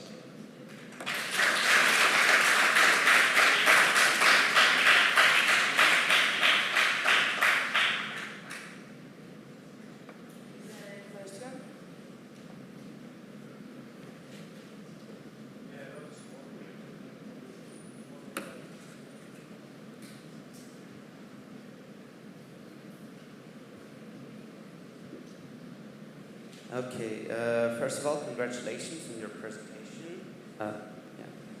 And second of all, when you said that Landsat satellites have like about 50 years of photos and like a small part of it has been read by humans, how long do you think that it will take for artificial intelligence systems to how to say it, basically read all of it and like classify it? How long do you think that it will take with the current capabilities that we have? Yeah, okay, that's a really good question. So technically, it's something that has already been done to some extent, but have in mind that classifying is not one problem. It's a family of problems. So you can use different classification schemes to tackle different problems. For example, you can classify a map based on crop type. In that case, you classify pixels that you have identified that belong to crop based on if it's permanent crop, like trees, or irrigated crop, or rain-fed crop, so different types of crop. You can also have classification problems of land cover. So you have forest, open forest, closed forest, herbaceous areas, grasslands, water. You can classify water based on water quality. There are teams that are working on quantifying water quality from space. So if I had to give an answer to your question, I think that the more AI, the more scientists find different problems, we'll keep finding different uses, different problems to solve. So it's a never-ending circle. But the important thing will happen when we'll have 100 years of satellite data, because all changes happen at that scale. So if we get to that point, then quantifying things like climate change would be a lot easier. Because now, with 30 years of climate data, it's really difficult to quantify climate change. So the big difference in terms of what you asked will happen then.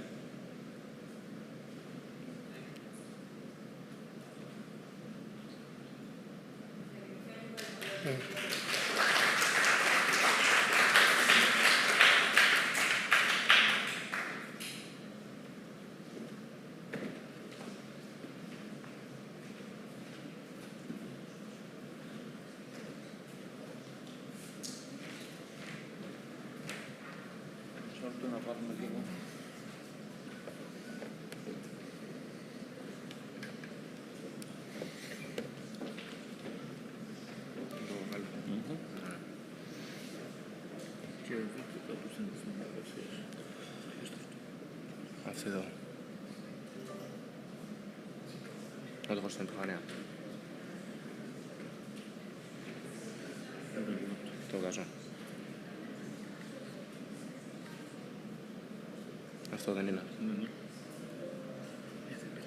Εντάξει, δεν παθαίνει τίποτα. Για να δούμε. Να το full. Α, εγώ τους F5. Και με F5 πάει. Ωραία. Α. Α, ναι. Όχι. Okay, περίμενε. So we're delighted to call on floor Konstantinos Moulios, one of your colleagues. Please. Thank you. Thank you for the introduction. So, good afternoon, everyone. I would like to begin my presentation with a question. What if the future of solar energy isn't waiting for a high-tech lab, but is already in our backyards, crafted by nature billions of years ago? My presentation title is Hacking the Leaf, where artificial intelligence meets quantum biology. I'm 15 years old from Kamena Vourla. I'm Moulios Konstantinos. I studied the Music School of Lamia, located in central Greece. So, let's start with the challenge. Let's be real. Today's solar panels are good, but they're far from perfect. The most significant problem that we're dealing with solar panels is the fact that they cannot convert all the incoming sunlight into electricity. As you can see on the diagram, from the energy that we take, we only convert the 1/5. It's a really small number. And we have 80% energy losses as heat. So, researchers found a solution at the fundamental level of nature in a field called quantum biology. What is quantum biology, though? Quantum biology is the study of how living organisms, like plants, bacteria, or even birds, use quantum mechanics, phenomena like quantum superposition, to perform life functions. What's so interesting about this field is the fact that before quantum biology, we thought that quantum mechanics could only be applied in perfect conditions, in really small temperature and without noise. And now we start to realize that they're in our gardens, so it's really interesting. However, it's a young and open research field, so a lot of those mechanisms are still debated. Now, moving to the bridge between biology and engineering. How can quantum biology give us the key to unlock the next generation of green energy? Once again, scientists turned to the best engineer on Earth, nature. Nature mastered the energy process billions of years ago in plants in a process called photosynthesis, in which we have almost 99% efficiency in energy transfer. So we're going to divide the mechanism into 3 stages so we can understand it better. Stage 1 is before the quantum paradox, or as we call it, the antenna funnel. Stage 2 is the quantum paradox, where the energy transfer happens. And stage 3 is the conversion. Now, stage 1, the antenna funnel. The antenna funnel is consisted of 2 actions: the photoselection, which takes place in the molecules of a substance inside plant cells called chlorophyll. What's so special about those molecules is the fact that they absorb only the photons that carry the red and blue light because they have the perfect energy wavelength. Meanwhile, other photons, like the ones that carry the green, gets reflected and gets in our eyes. And that's why we see plants most in the color of green. Moving on to the magnesium trigger. This is a photo of a chlorophyll molecule with a magnesium at its center. The electron in magnesium's last electronic domain absorbs the energy from the photon and escapes from the magnesium so that the energy transfer to the reaction center can start. So, how can electrons always find the shortest path to the reaction center? Here is where quantum mechanics gets in the field. Before 20 years ago, in California, a research team made a huge discovery. They believed that the excitation energy that triggers the electron undergoes a quantum phenomena called quantum superposition, which means that the energy can explore all the paths simultaneously, and of course, picking the one that's most efficient and the one with the least energy losses. As you can see on the diagram here, it's not magic, it's quantum mechanics. Now, on the last stage, the conversion. After the energy reaches the reaction center, it is converted into chemical energy, which is bring fuel to some reactions that take place there that produce glucose and give life to Earth through oxygen. At this stage, all the sunlight is fully converted into biological energy. And lastly, the system by itself do a self-reboot so that it can continue that process for every photon. Now, where AI comes in, how can AI help us? AI can make an impact into three main sections.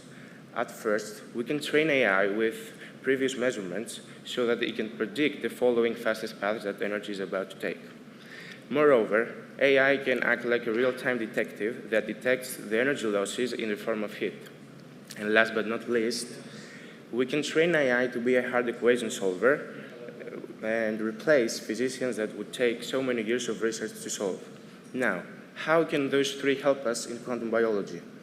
Those phenomena take place in the subatomic world, where there are really fast speed and time, so we prefer to have machines because they are more accurate than humans.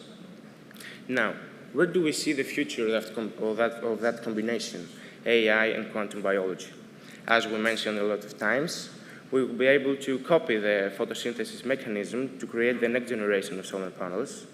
Additionally, we can train AI and simulate millions of chemical combinations to discover new materials for new devices like batteries and circuit designs whose most significant problem is the energy loss in the form of heat. And last but not least, we will be able to reduce pollution and replace fossil fuels so we can make this world a better place. Thank you for your time and your attention.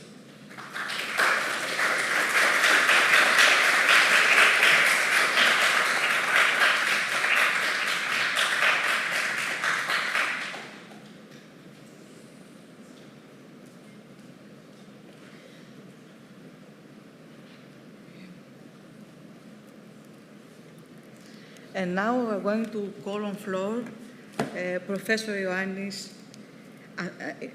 Antoniou with a presentation about the physics of artificial intelligence and the intelligence of physics. Please, can you help us to change the laptop? I will, yes.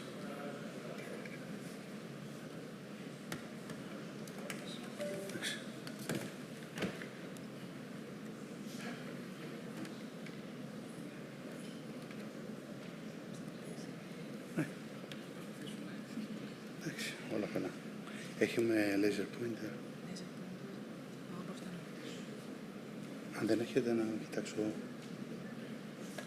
Hello everybody. I will try to demystify artificial intelligence. How?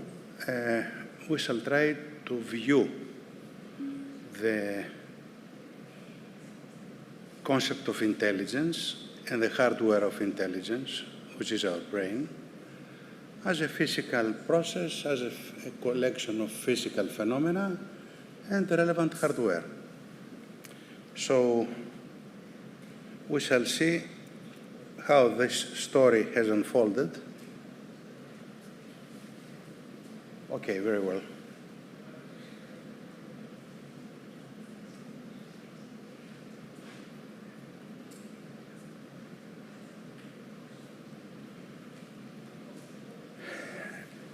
And first we shall agree on what is artificial intelligence, why we need artificial intelligence, and then we shall try to see what is the mechanics of AI.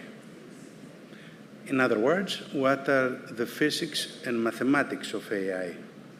And then we shall see the intelligence of physics, putting physics in the logic of artificial intelligence. So what is intelligence? There are many definitions.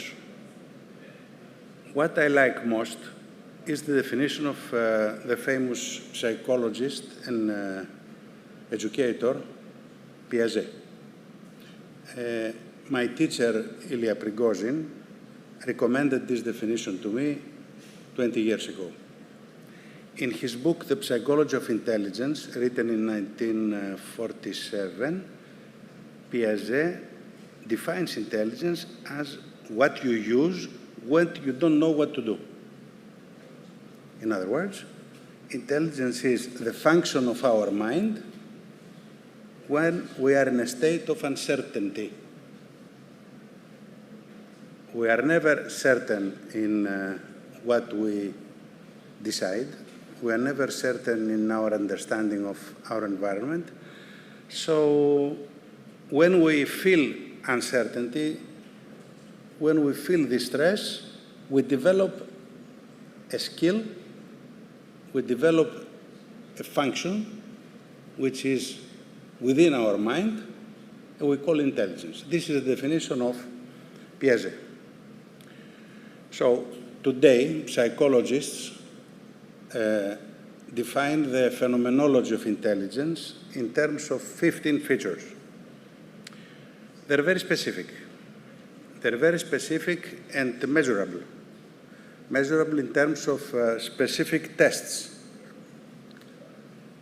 So you can assess the intelligence for each feature quantitatively and then define the intelligent quotient.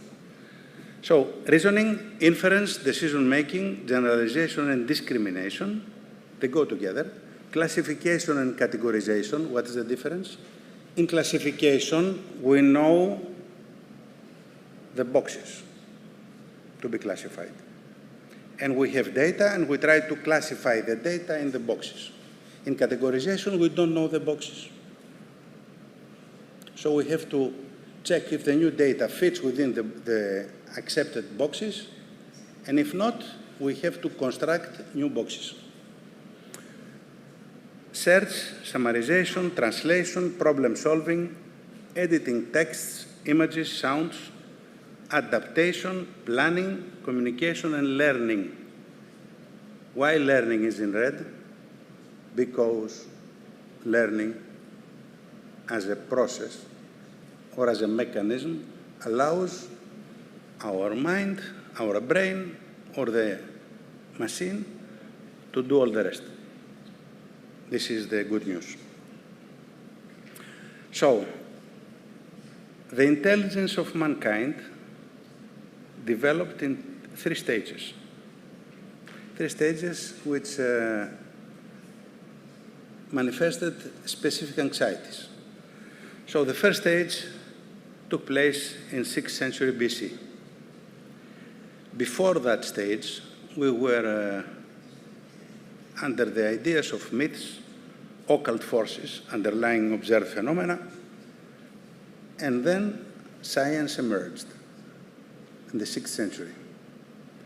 Till the end of the 20th century, in the 21st century, we witness artificial intelligence. So we shall see the critical effects that specify these transitions and what we have done with this. So first, let's go back to Homer, Hesiod, and other traditions. Phenomena are understood as oracles. And what we do is divination.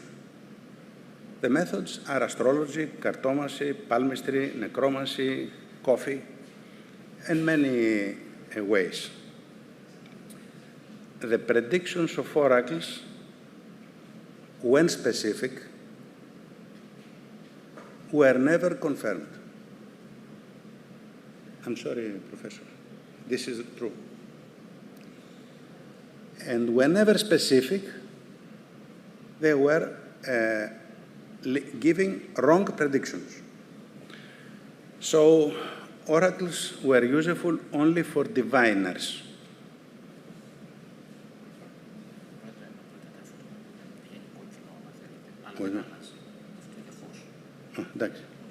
Okay. Thank you. So in the 6th century BC, Greeks offered to humanity the concept of proof. There was no proof before the 6th century. There are 3 key figures: Pherecydes, the teacher of Pythagoras, and Thales from Miletus. Pherecydes defined mathematics as what can be learned. Learned and taught to others at the same time. So Pythagoras provided the first proof of the so-called Pythagorean theorem. Pythagorean theorem was known 2,000 years before Pythagoras, but it was known only for specific triangles, 2, 3, 5. Pythagoras proved that it is true for all orthogonal triangles. This is an enormous leap in human intelligence, because afterwards Euclid formulated the axioms of geometry, and then we built all these fantastic results that we are taught in high school. So the scientific method or algorithm to achieve knowledge is to raise questions,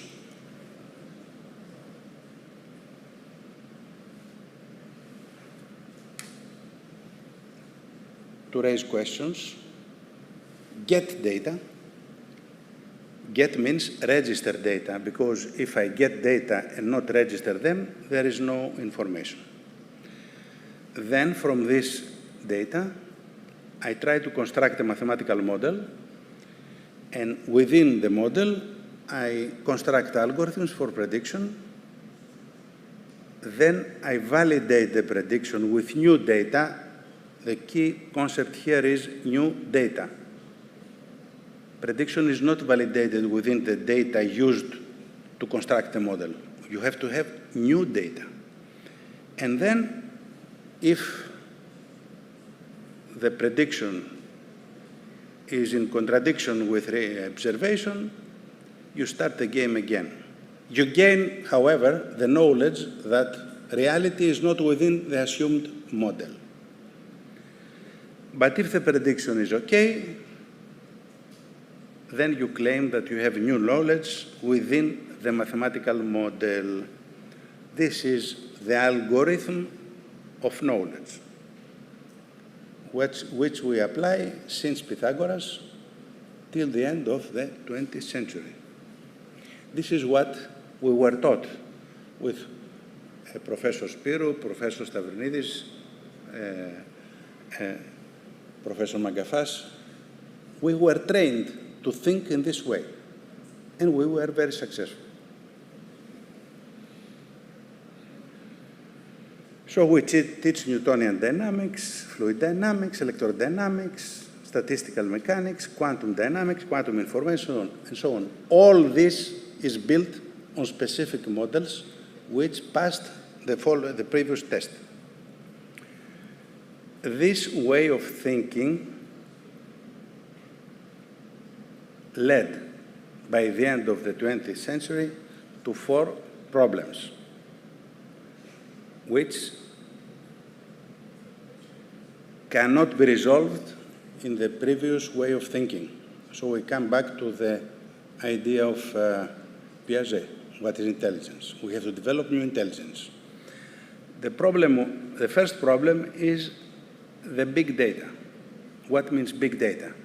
When Tycho Brahe collected data from astronomical observations, that the papers were in one room, and he was able to read the data in 1 month, let's say. But when we collect new data, as the previous speaker emphasized, we need not terabytes, many terabytes of data. Who will read this data? Nobody has the time to read the data. So how to process this data? The second problem is our mind can process numbers, but symbols as well, and concepts. We want to have a machine doing the same. The third problem is that we have many interdependent variables. And the mathematical models cannot process these variables. The fourth problem is that we do not know the mathematical model. So when we say mathematical model construction, we could construct the models that I explained previously. But in the face of all this data, there is no known model. So what to do? As physicists, we try to observe intelligence as a physical phenomenon in order to find the mechanism of learning. So let us observe this little dog trying to catch the frisbee.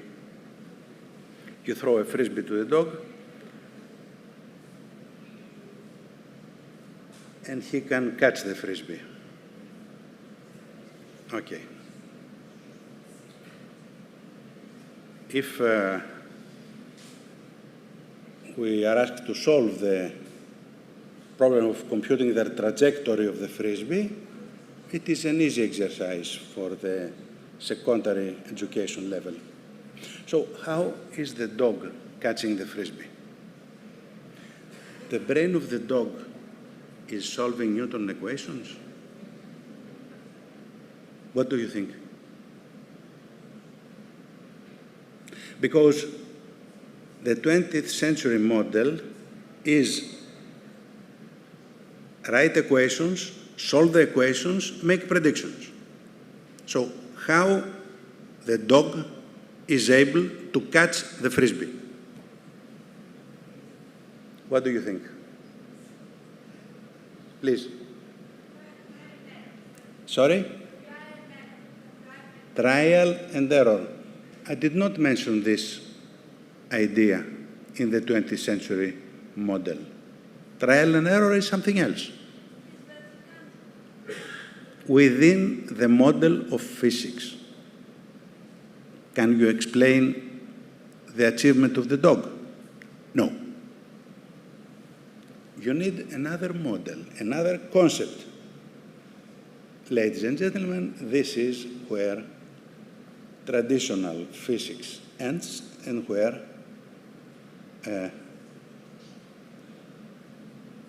artificial intelligence begins. We shall try to explain how the dog is catching the frisbee without solving Newton's equations. Turing proposed a definition of artificial intelligence as the process where this fellow is communicating. This fellow is communicating with a machine and with a person without knowing who is the machine, who is the person. And then he compares the answers. And if he cannot discriminate the machine from the human operator, then you say that the machine has intelligence. This definition is the cornerstone of artificial intelligence and the goal of artificial intelligence. There is a lot of criticism whether the present machines have passed the Turing test or not. We shall not enter this discussion now. It's the subject of a more broad discussion. So the mechanics of intelligence and artificial intelligence, in other words, the mathematics of physics of artificial intelligence, is based on 10 findings. 10 findings which analyze intelligence as a phenomenon. The first is, what is the hardware of intelligence? The first finding was realized by Ramon Casal, a Spanish physiologist, in 1904, where he actually pictured the cerebellum of a chicken. You see the picture. And the statement is that intelligence is supported by the brain, which consists of brain cells. Before Ramon Casal, what was the idea of intelligence? Spirits, magic, what you like. So this is the present picture of the human neural network. The second question is, okay, the brain is a network of cells which are called neurons. What is a neuron? If I see neuron as a physical system, the neuron has an input in the left and an output in the right. The input is realized by dendrites and the output by the postsynaptic, the action, the synapses, yes. So this was not possible without the electronic microscope. So after Casal, the next question was this. When this was clarified, the physicist enters the game and constructs a mathematical model. Professor Stavrenidis, this is a simple electric circuit. How simple? Simple enough to be solved with the knowledge of secondary school. You see there are registers, capacitors, and a few sources. So you solve the model, you get the solution, and Hodgkin and Huxley solved the model and wrote the solution by hand at the top.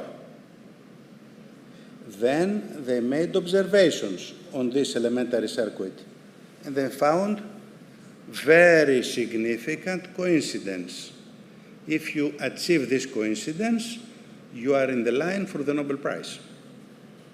This is why and how Nobel Prizes are offered. Both Casal and Hodgkin and Huxley received the Nobel Prize because they solved this elementary equation. It is elementary with present knowledge. It was a fantastic achievement in the 50s. So this is the pattern of the electric current within the neuron. And this model explained the neural activation very well. This is confirmed with these 5 references, which are the basis of present-day discussion. Next question. So we know that the brain is a network. We know how each node of the network works and how they are linked. Okay, where is the memory in the brain? Aristotle said that our mind is like a wax. So each impression is registered on the wax as I write notes when I hear your lecture. And he assumed that when I write something here, the next statement is written immediately below, and the next immediately below, and so on.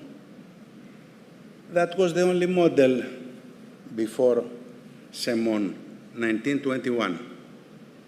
Semon demonstrated that the Aristotelian engrams are not distributed uniformly. It means as I write notes in a lecture. They are distributed in a way which is highly non-uniform. And I give the reference here which demonstrated this fact. Next question. Are the neural links constant?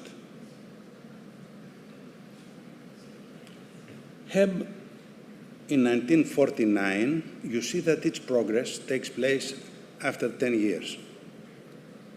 He demonstrated that the links between neurons are not fixed. There is a plasticity.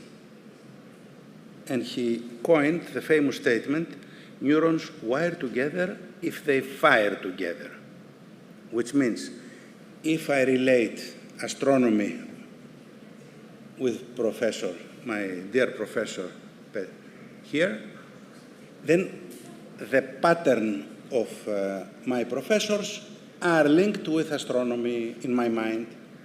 And whenever I repeat this discussion, the links are stronger. It is like you have a friend, you meet the friend every week, you have another friend, you meet the other friend every year, like, for example, this conference. So the link between the two concepts in our mind is different. This is the fourth finding. Then, if information is registered in the links, then learning should be changing the links.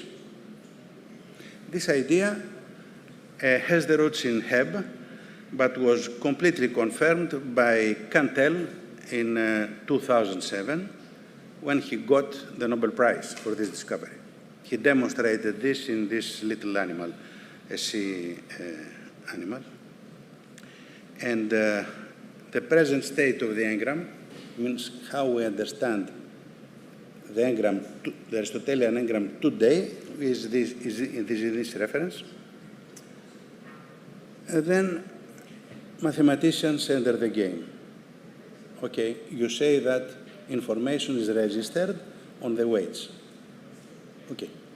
When I observe something, it is an image or a signal.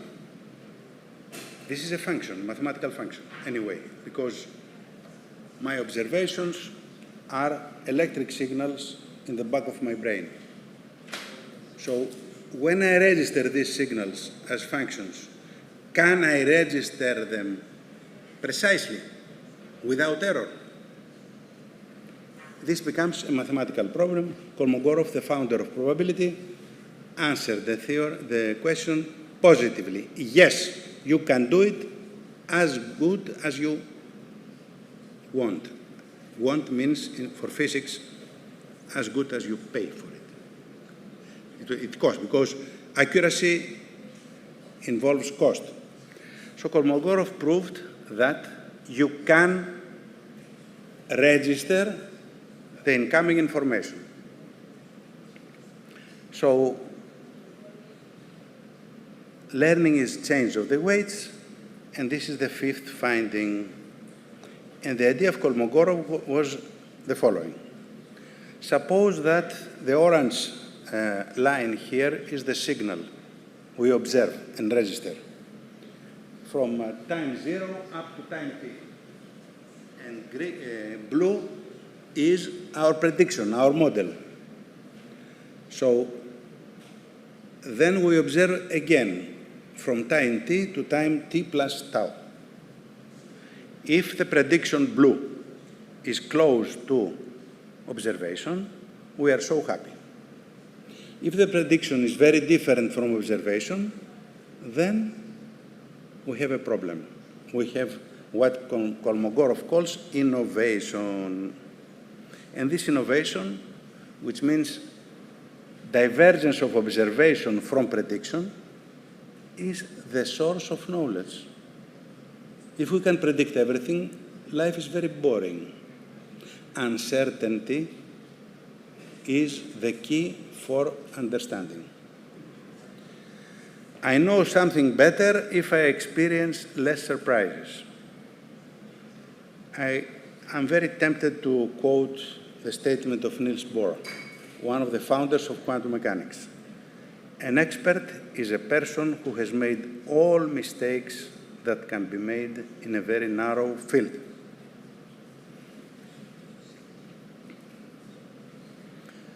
Then the path is ready for the construction of a model which can produce learning.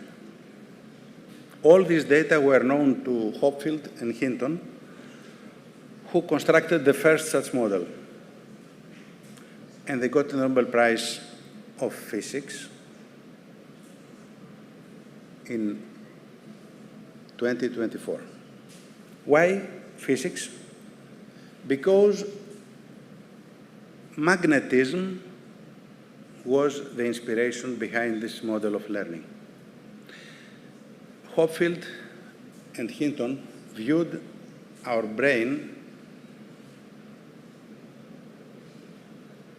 as something analogous to magnets, and the interaction between neurons as the interaction between little magnets.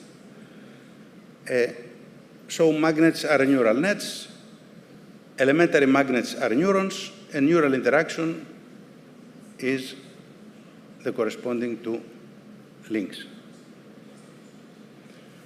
Was this successful? Yes.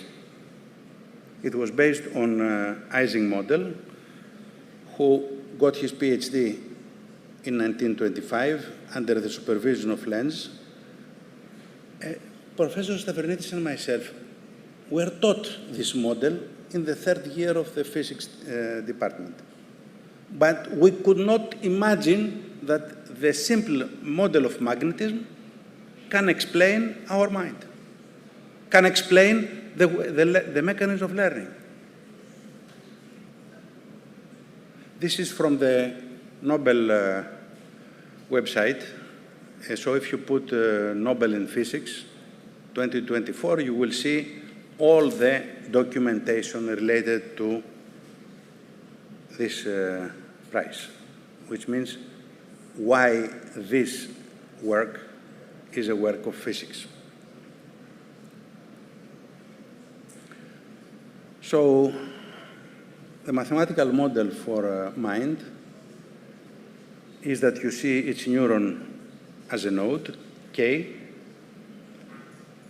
The other nodes are linked with incoming weights, and other nodes are linked with outgoing weights. And then you write a difference equation, you solve it, and you have intelligence. You construct learning, you explain learning, and through learning you explain all mental functions. There is a small filter. Why? Because when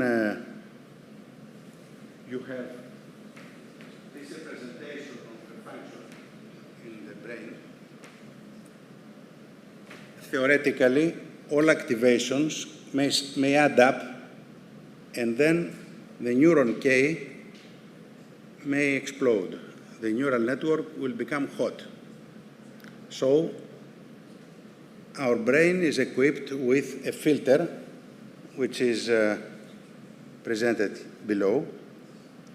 So when the signal goes beyond a specific value, you have to filter out the above intensity so that the brain is protected. So this is the view of brain, left, and network idea right, also copied from the Nobel Committee. So the architecture of every intelligent machine consists of 3 levels: input, output, and intermediate processing layers. So in my brain, the input is here, the green. I receive all inputs in the back of my skull. The processing takes place in the front part of the skull. Intelligence is realized in the front part, in the so-called hidden layers or the family of hidden layers. And the output is realized in the so-called motor area, the red one, here.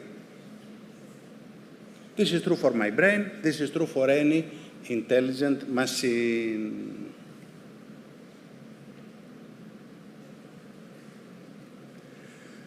So how can we modify the weights of the network? The weights of the network are represented here.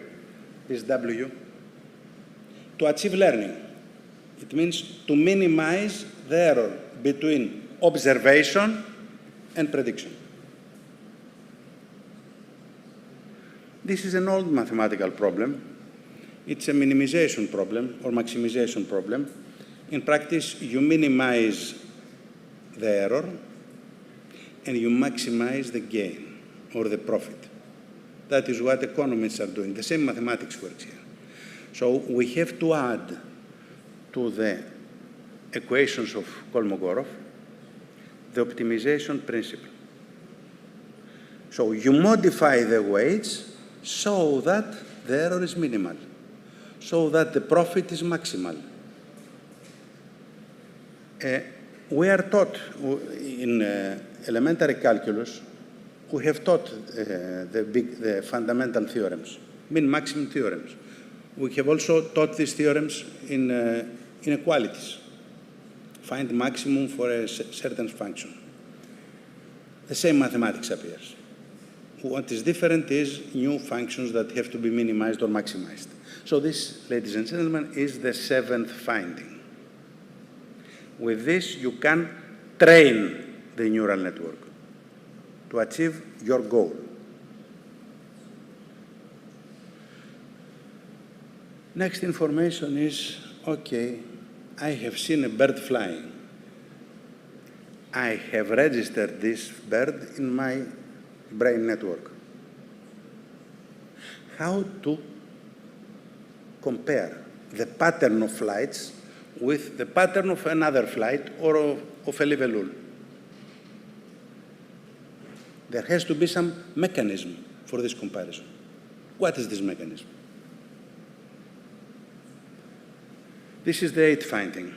This is the so-called pattern theory. It was developed by Grenander and Mumford. These guys are pure mathematicians.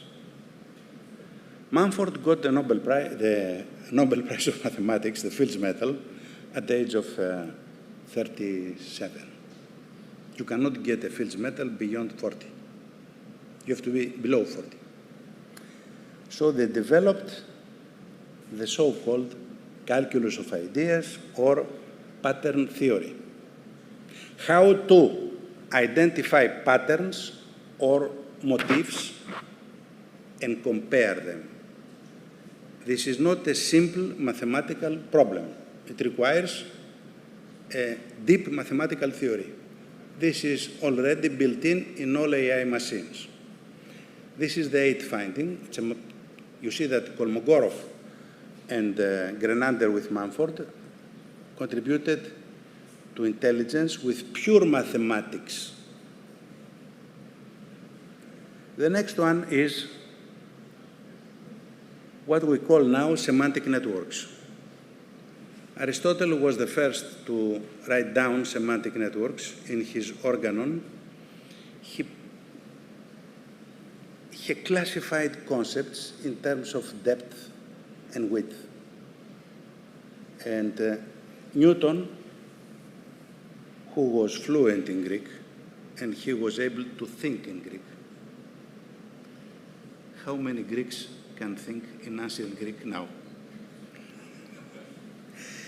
So he wrote this graph. You can find this in Cambridge, in the websites of Cambridge. He related Aristotle concepts writing down this graph. These graphs are studied recently and are known as semantic nets or mind nets or decision nets. The nodes are the concepts, and the links are semantics expressing relations. For example, an insect is an animal, fish is an animal, shark is a fish, shark lives in water. These are concepts, and the links are verbs. So, with these semantic networks, we can represent prepositions as network. These semantic networks represent very well what we have in our mind. Do we have this network by birth? No. our parents, our teachers are explaining this to us. And step by step, we are learning and confirming our knowledge by constructing this network. Can we put this knowledge in the machine? Yes. And this is the 9th finding. So how we relate concepts? Using vectors. Concepts are represented as vectors. For example, you choose certain features, vertebrate, aquatic, insect, mammal, and you say spider is a vertebrate. No, you print 0. Is an aquatic? No, you print 0. Is an insect? You print yes. Is a mammal? You print no. The same with shark. Is a vertebrate? Yes, you print 1. Is an aquatic? You print 1. Is an insect? You print 0. Is a mammal? You print 0. Of course, biologists have more than these features, 100. And sociologists may have 1,000 or 10,000. No problem. It's very easy to represent vectors of features as sequences of zeros and ones. So the shark is the vector 1100. In the 4-dimensional basis, vertebrate, aquatic, insect, and mammal. You see this. In this way, you can relate concepts as relating vectors, using the scalar product of vectors.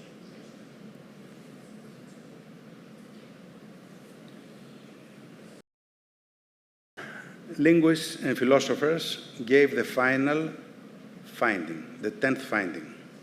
Wittgenstein is considered as the most original philosopher of the 20th century. What means most original? That he said something that nobody else has said before. The rest make comments on what was said before. Wittgenstein said something original. What was the original statement of Wittgenstein?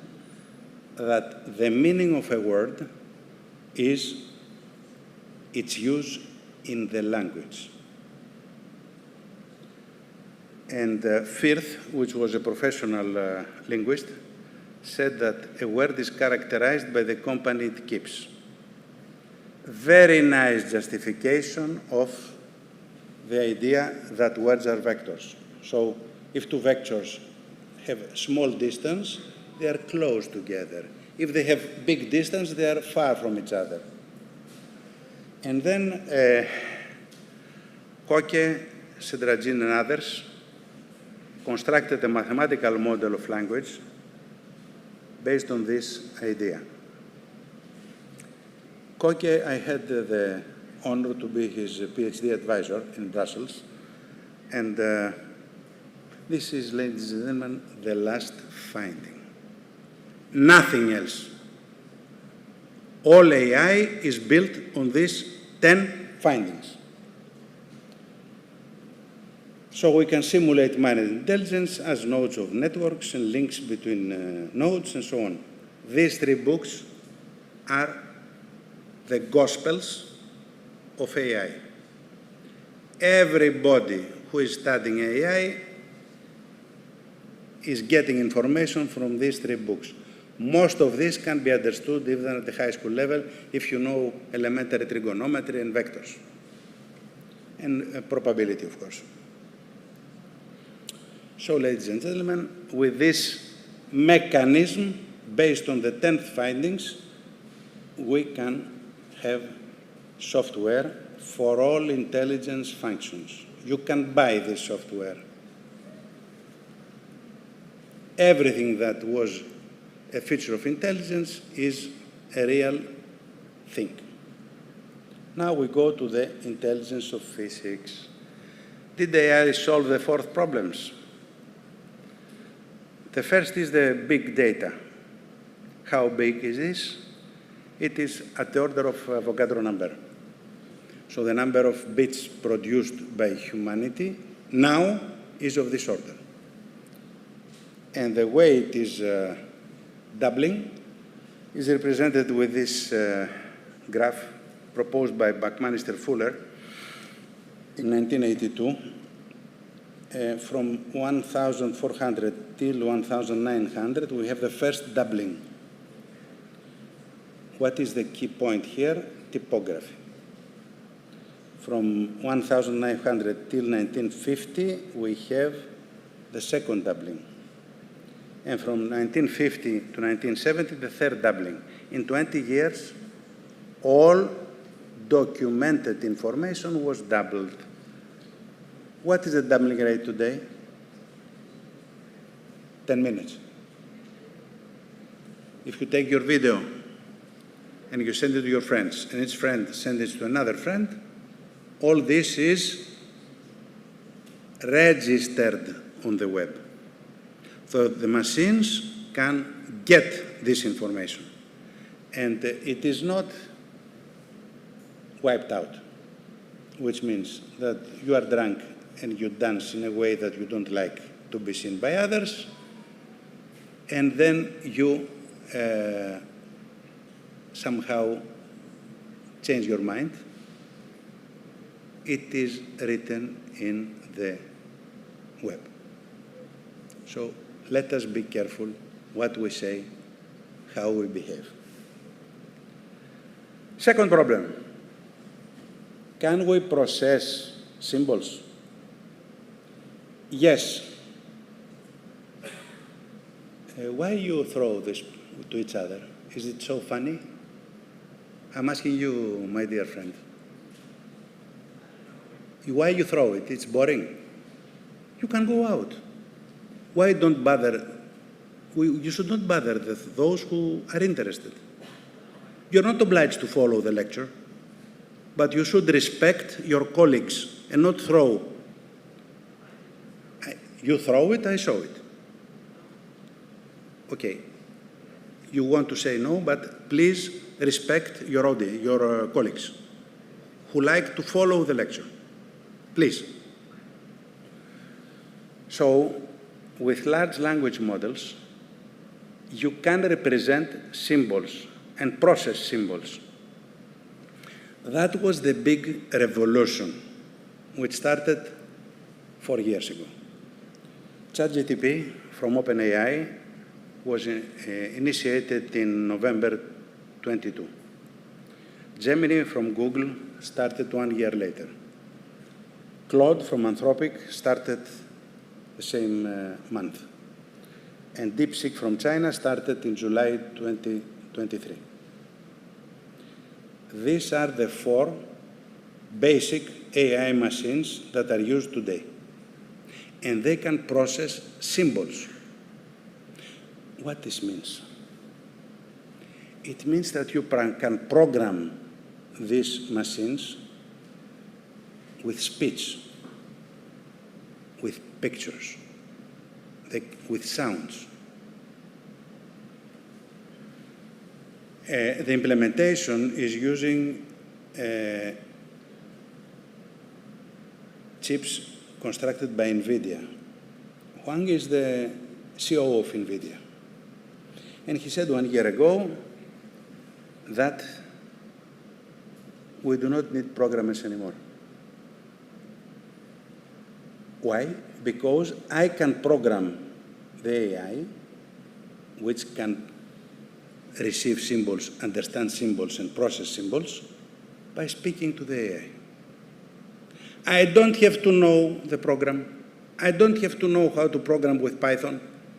I don't have to know how to program with old programs that we are obliged to learn when we are in the university.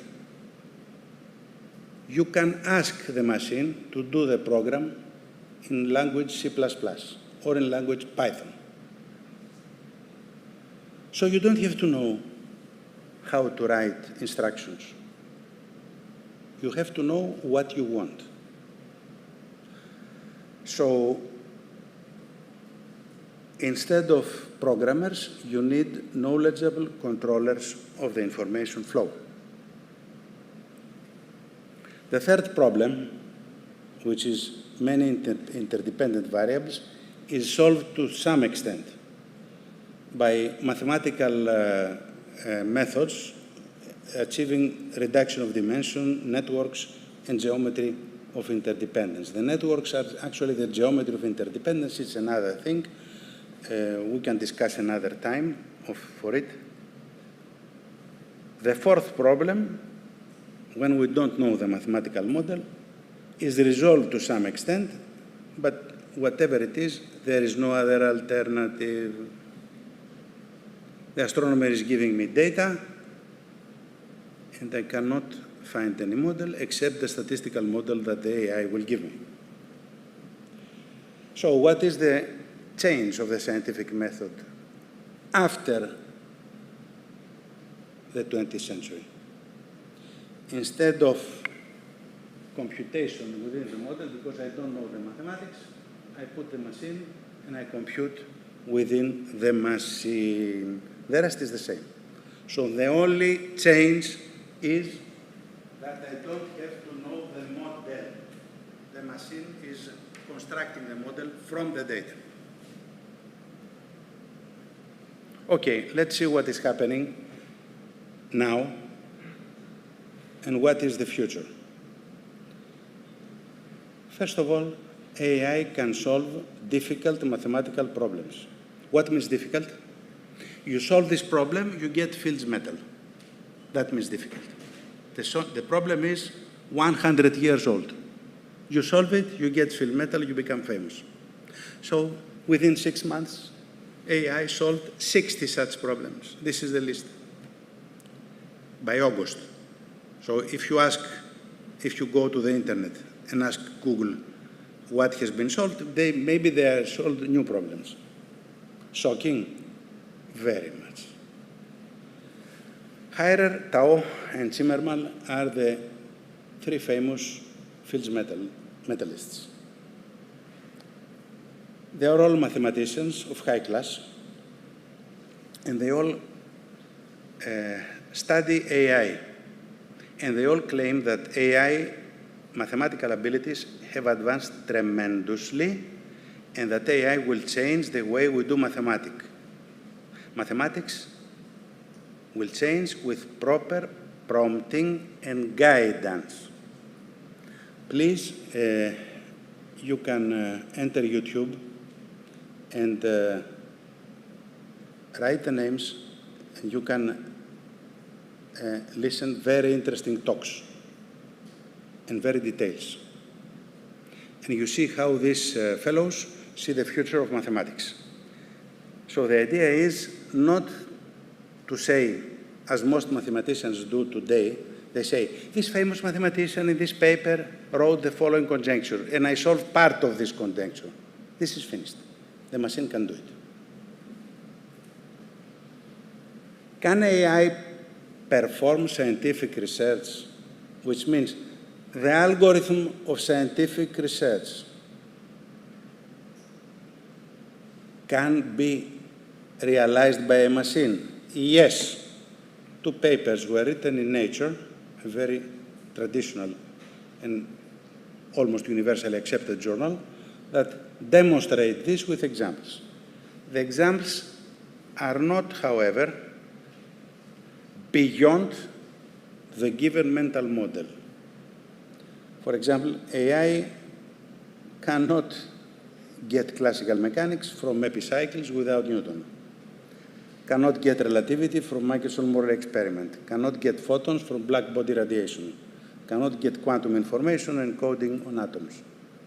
This is, ladies and gentlemen, the intelligence of physics, which at present is not within artificial intelligence. This is demonstrated, we teach this intelligence, but we don't say this is the intelligence of physics, but this is actually what has not yet been implemented on a machine. So, can the machine do it in the future? Opinions split. We don't agree on this. The future will be, anyway, very exciting. Now, I finish with 2 remarks.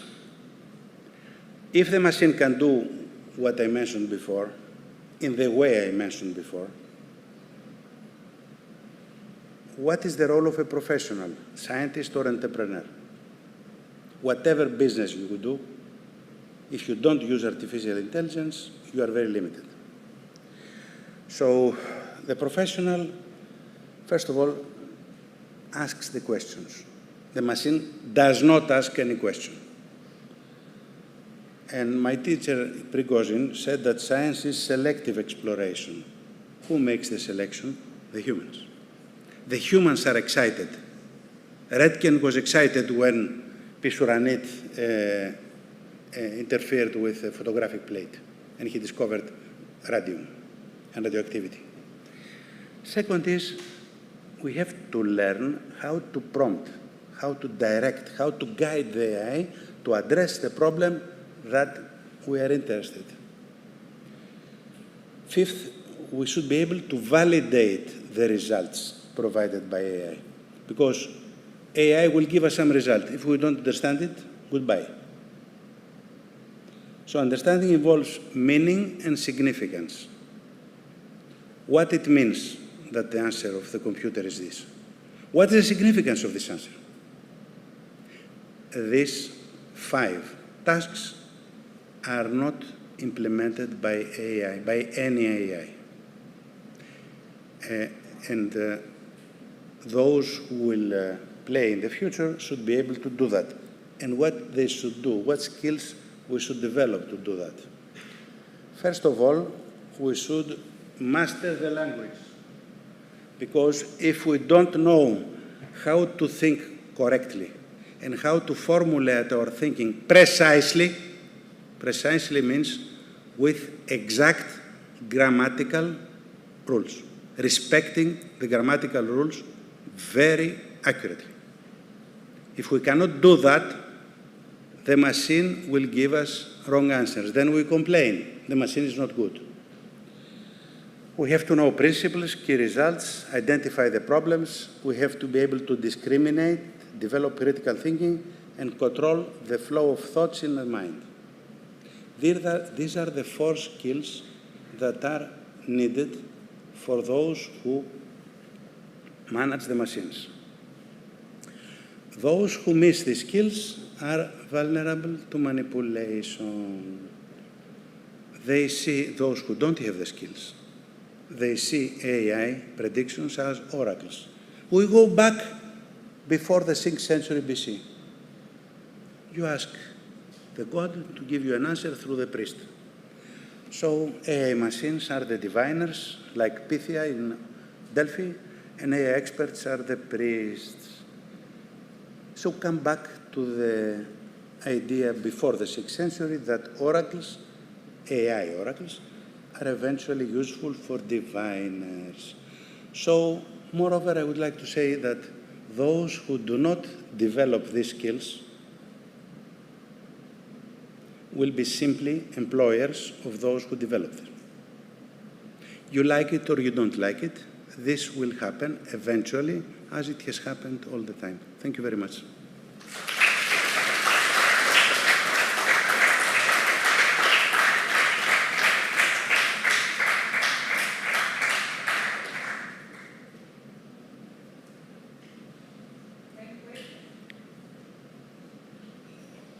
Please.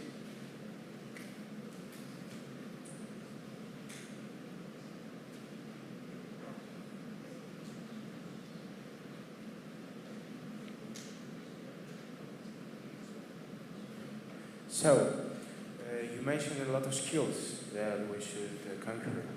But my question is, shall we learn coding so we can understand what the AI does? Shall we? Learn coding. Coding means writing programs. What do you see? Yeah. You need to learn the structure of the coding language. Because, for example, Python is very useful for business. C++ is very useful for scientific programs. So each programming language is useful for some tasks. You have to learn this thing exactly. So you have to define your tasks you are interested to work on and select the language that is proper for your tasks. So the programming details are not useful. Why? First of all, for realistic tasks in business today, a program may have 10 million instructions. A programmer will write it in a few months. A machine will write it in 2 hours. An experienced programmer will check it in 1 week and will find less mistakes compared to the problem of a machine. So why I need the programmer? But I need the professional should know the advantages and disadvantages of each programming language and choose the language which gives the results in minimal cost. The cost matters also. Okay, thank you very much. I have one more question. You mentioned the professional Bob Cooker from Oxford. So my question is... Speak low. You mentioned professional Bob Cooker from Oxford. Yeah. So my question is, do you believe that he got the idea for quantum pictorialism, his book, Quantum in Pictures, by the neural networks and the diagrams that you showed us in the finding number 9? No, he didn't. As he told me, he got the idea from category theory. Bob was an expert in category theory, and he formulated quantum mechanics using mathematical categories.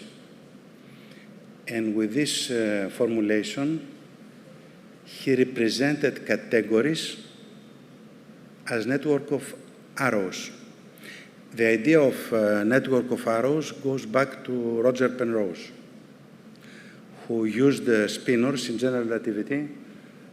Professor Spiro is using this work. So Penrose represented spinors with arrows. Then, using category theory, he developed the ZX calculus and represented ZX calculus with arrows. And this is how he got the idea, from ZX representation of spinors and category theory.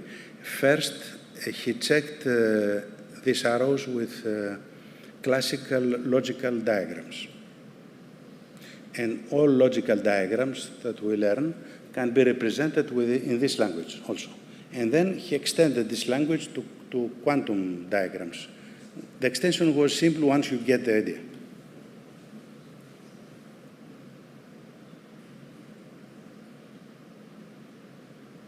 Please.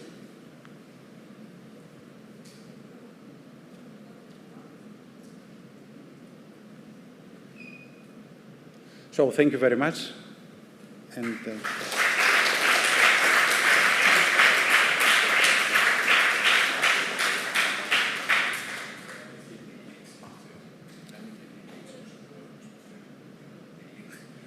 Professor Voulias is asking me to conclude our summer school, the Balcan summer school,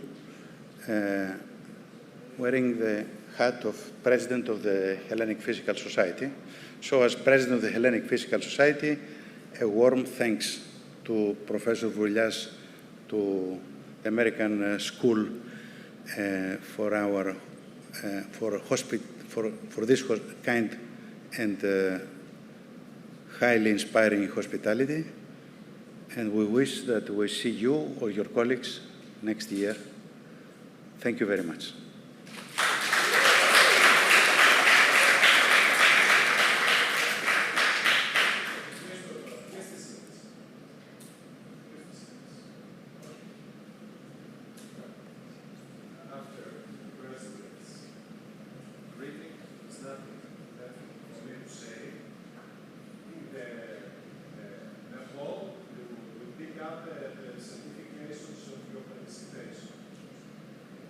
Somebody needs a assistance in order to go to the airport, to the bus station, the train station, etc., please come here to our airport. Is that clear? Okay.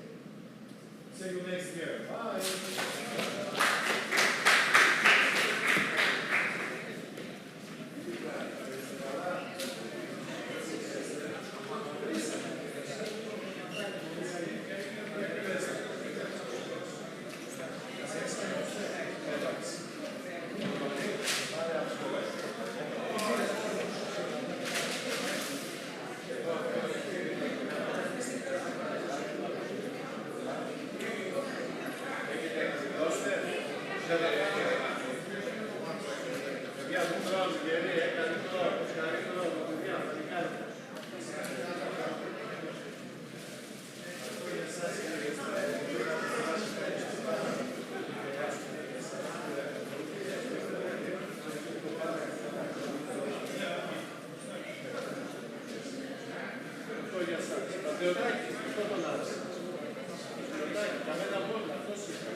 Είναι για μετακίνηση, παρακαλώ τώρα, μετά είναι αδύνατο.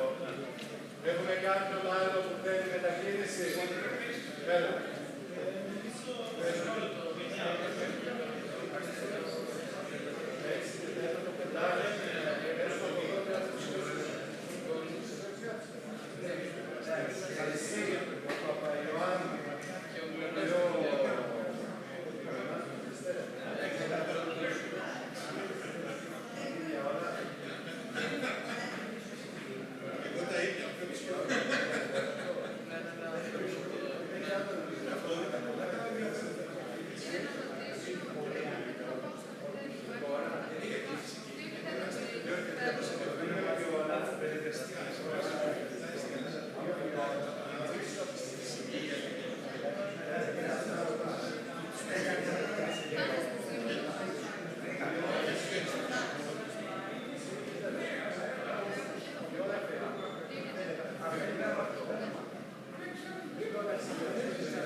Υπάρχει άλλο παιδί για μετακίνηση.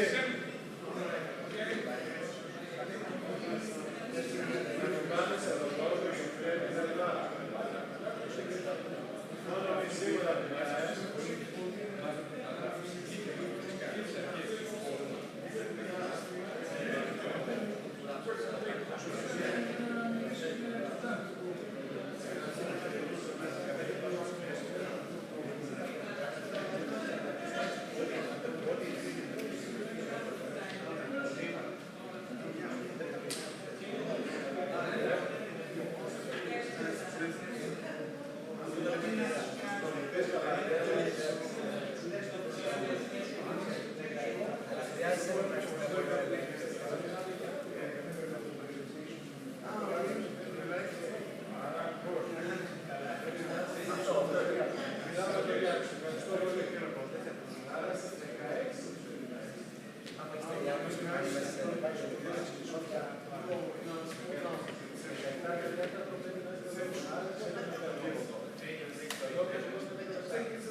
I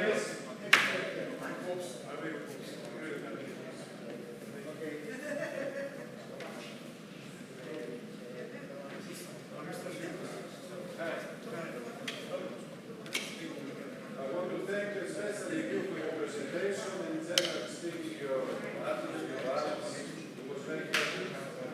Hope you can get success with your studies and maybe see you next year as I think you. Well, great, 2027. I'm going to brag. Thank you very much. Thank you. This is the sense. Oh,